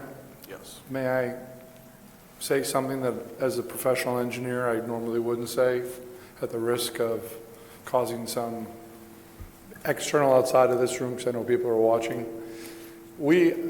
I feel important to share the young lady that spoke about the press. My office represents several data center developers similar to Metro Blocks and larger. And I just want to caution all of us that what we hear in the news and some of the things that are quoted may be a little bit extreme. And so when you hear about all these things going on in the state of Michigan about natural resources, I just would caution there's two sides to every story. And sitting on the other side and hearing about some of this technology, I can tell you as a resident of Michigan, we're not stealing all the natural resources. There is a lot of other things that we're doing that are more challenging, worse for our local state environment than data center development. And believe it or not, our kids and our grandchildren are going to need a lot of what our clients are creating. So I'm stepping outside my lane, but I also sit on the other side and hear some of the truth coming from the other side that's not in the public for their consumption. So thank you for my 3 minutes. Thank you. Thank you. We do have a recommended resolution, Mr. Chairman. We are recommending a favorable recommendation of the following reasons and conditions. For the RC district, it is a principal permitted use to have a data centers, and it is appearance, other than the substation, which we've discussed, is reasonable with the type of facility it is in that area. Coordination with adjacent sites, as noted, the substation being the exception, but we're going to add a condition to that effect. Pedestrian circulation and access, they are providing the missing sidewalk segment and the attachment to the sidewalk that this site needs. Preservation of natural areas, this is an upland cleared area. They're really staying out of the sloped and wooded areas and the wet areas by the creek. Public services, it is adequate, there are, per the city engineer and I guess DT, there are adequate services and utilities to service this site and this use. Screening, we noted the substation needs some improvements, but otherwise the site does a good job. Site design characteristics, once again, with the exception of the substation, fairly harmonious and appropriate. Vehicle circulation and access appears to be functional and not problematic, very low traffic, and they're going to have 35 employees. Once construction's done, this will be a fairly quiet facility in terms of traffic. The resolution is based on the documents, facts, representation, stipulations submitted with the application and on the record by the petitioner and their representatives. Conditions, obviously site and building to be developed consistent with revised plan set for Kimley Horn. Continuous compliance with all applicable ordinances, codes, laws, statutes, all work to be performed under plans, permits, and inspections approved by Southfield. And C, I had down a revision of substation screening to address concerns about height, architectural style, and landscaping, to work with the planning department prior to the going for final approval by city council. Thank you. To the chair, Dr. Stevens-Gunn. I recommend that the planning commission accept the favorable recommendation for PSP 25-0009 with including the As amended? as amended. Support. I've got a favorable recommendation as amended by Dr. Stevens-Gunn, supported by Commissioner Willis for PSP 25-0009. All in favor? Aye. Any opposed? No? All right. Please continue your conversation with the planning department, and your next step is the city council meetings. Thank you. And we thank you. Okay. That's all the projects. Meeting minutes, October 8th and 29th. Yep, they had these in your packet. The transcripts, I literally just got them a couple days ago, uploaded them the day after I'd uploaded the packet. And then the draft minutes had an error on the date, but that was corrected in the paper packet we provided you. We are looking for an approval of those minutes so we can have the secretary sign them and we can post them. To the chair. Mr. Morrow. Motion to approve the minutes of October, the study meeting minutes of October 8th, 2025, and the regular meeting minutes of October 29th, 2025. Second it. Favorable recommendation on the minutes from Commissioner Martin, supported by Commissioner Bernuti. All in favor? Aye. Opposed? All right, the meeting minutes are approved. Public comment. This is the public comment portion of the meeting. Open up for public comment at this time. Seeing no members of the public still in attendance, close the public comment. Council item updates? Council items update. Yeah, we'll try to go through this quickly. The Middle Point ODD needed an extension for its the overlay development district. That was approved by council for 12 months. They have to get their permit applications in here and under review within that period. I don't know if there's anything else you want to say about that, Terry. Just to let you know that it just needed an extension. We took a long time to get that transformational brownfield, but now that we've got that, we'll hopefully move into that next step here before too long. The tow truck dealership, PSLU, is on front of council Monday. All four of these items are. Yeah, all four of these items are in front of council Monday for approval. They were at the study meeting. Seemed like they were well received. So hopefully we'll get action on those on Monday. That's all really on that. And then we are looking to cancel the December meetings. We will need a motion for that. Through the chair? Don't jump. Answer at once. Dr. Stevens. I'd like to propose that the planning commission accept a recommendation for the Sorry, council. this slide is missing one item, the approval of the 2026 calendar. It's on the agenda. I'm sorry, I added that late. Okay, that the planning commission accept the adoption of the 2026 planning commission meeting schedule, and that we accept the recommendation for cancellation of the December 3rd, 2025 meeting and the December 17th, 2025 meeting. Commissioner Martin, you have a question? Yeah. While I agree that the meetings should be canceled, I believe we still have time that we could get something in for December, and that we hold off on the cancellation of the December 3rd meeting to give time. And if, at that point, if nothing's received, we then cancel the December 3rd and the 17th meeting. That's through the chair, it's too late for The any notices items. would have had to gone out already. The notice has got to go. Yeah. That's why we don't have anything in the hopper that would meet our public notice requirements for December. I withdraw my comment. Thanks. Under threat of violence. And support cancellation and This is support your early cancellation. holiday gift. Do you need a job? Do you need to help out some of people that might be drowning in their daily commitments? You're welcome to come to our office and volunteer.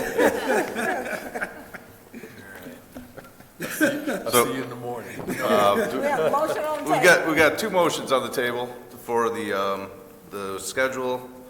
Let's take that one first. Do we have a second on the? Second. All right. Favorable motion to approve the next year's meeting schedule by Dr. Stevens-Gunn, supported by Commissioner Bernuti. All in favor? Aye. Okay. Meeting schedule is approved. And the second motion by Dr. Stevens-Gunn, looking for support on that also, of canceling December meetings. Support. Yeah. Propose. So a motion by Dr. Stevens-Gunn to take the recommendation to cancel the meeting, supported by Commissioner Bernuti. All in favor? Aye. Opposed?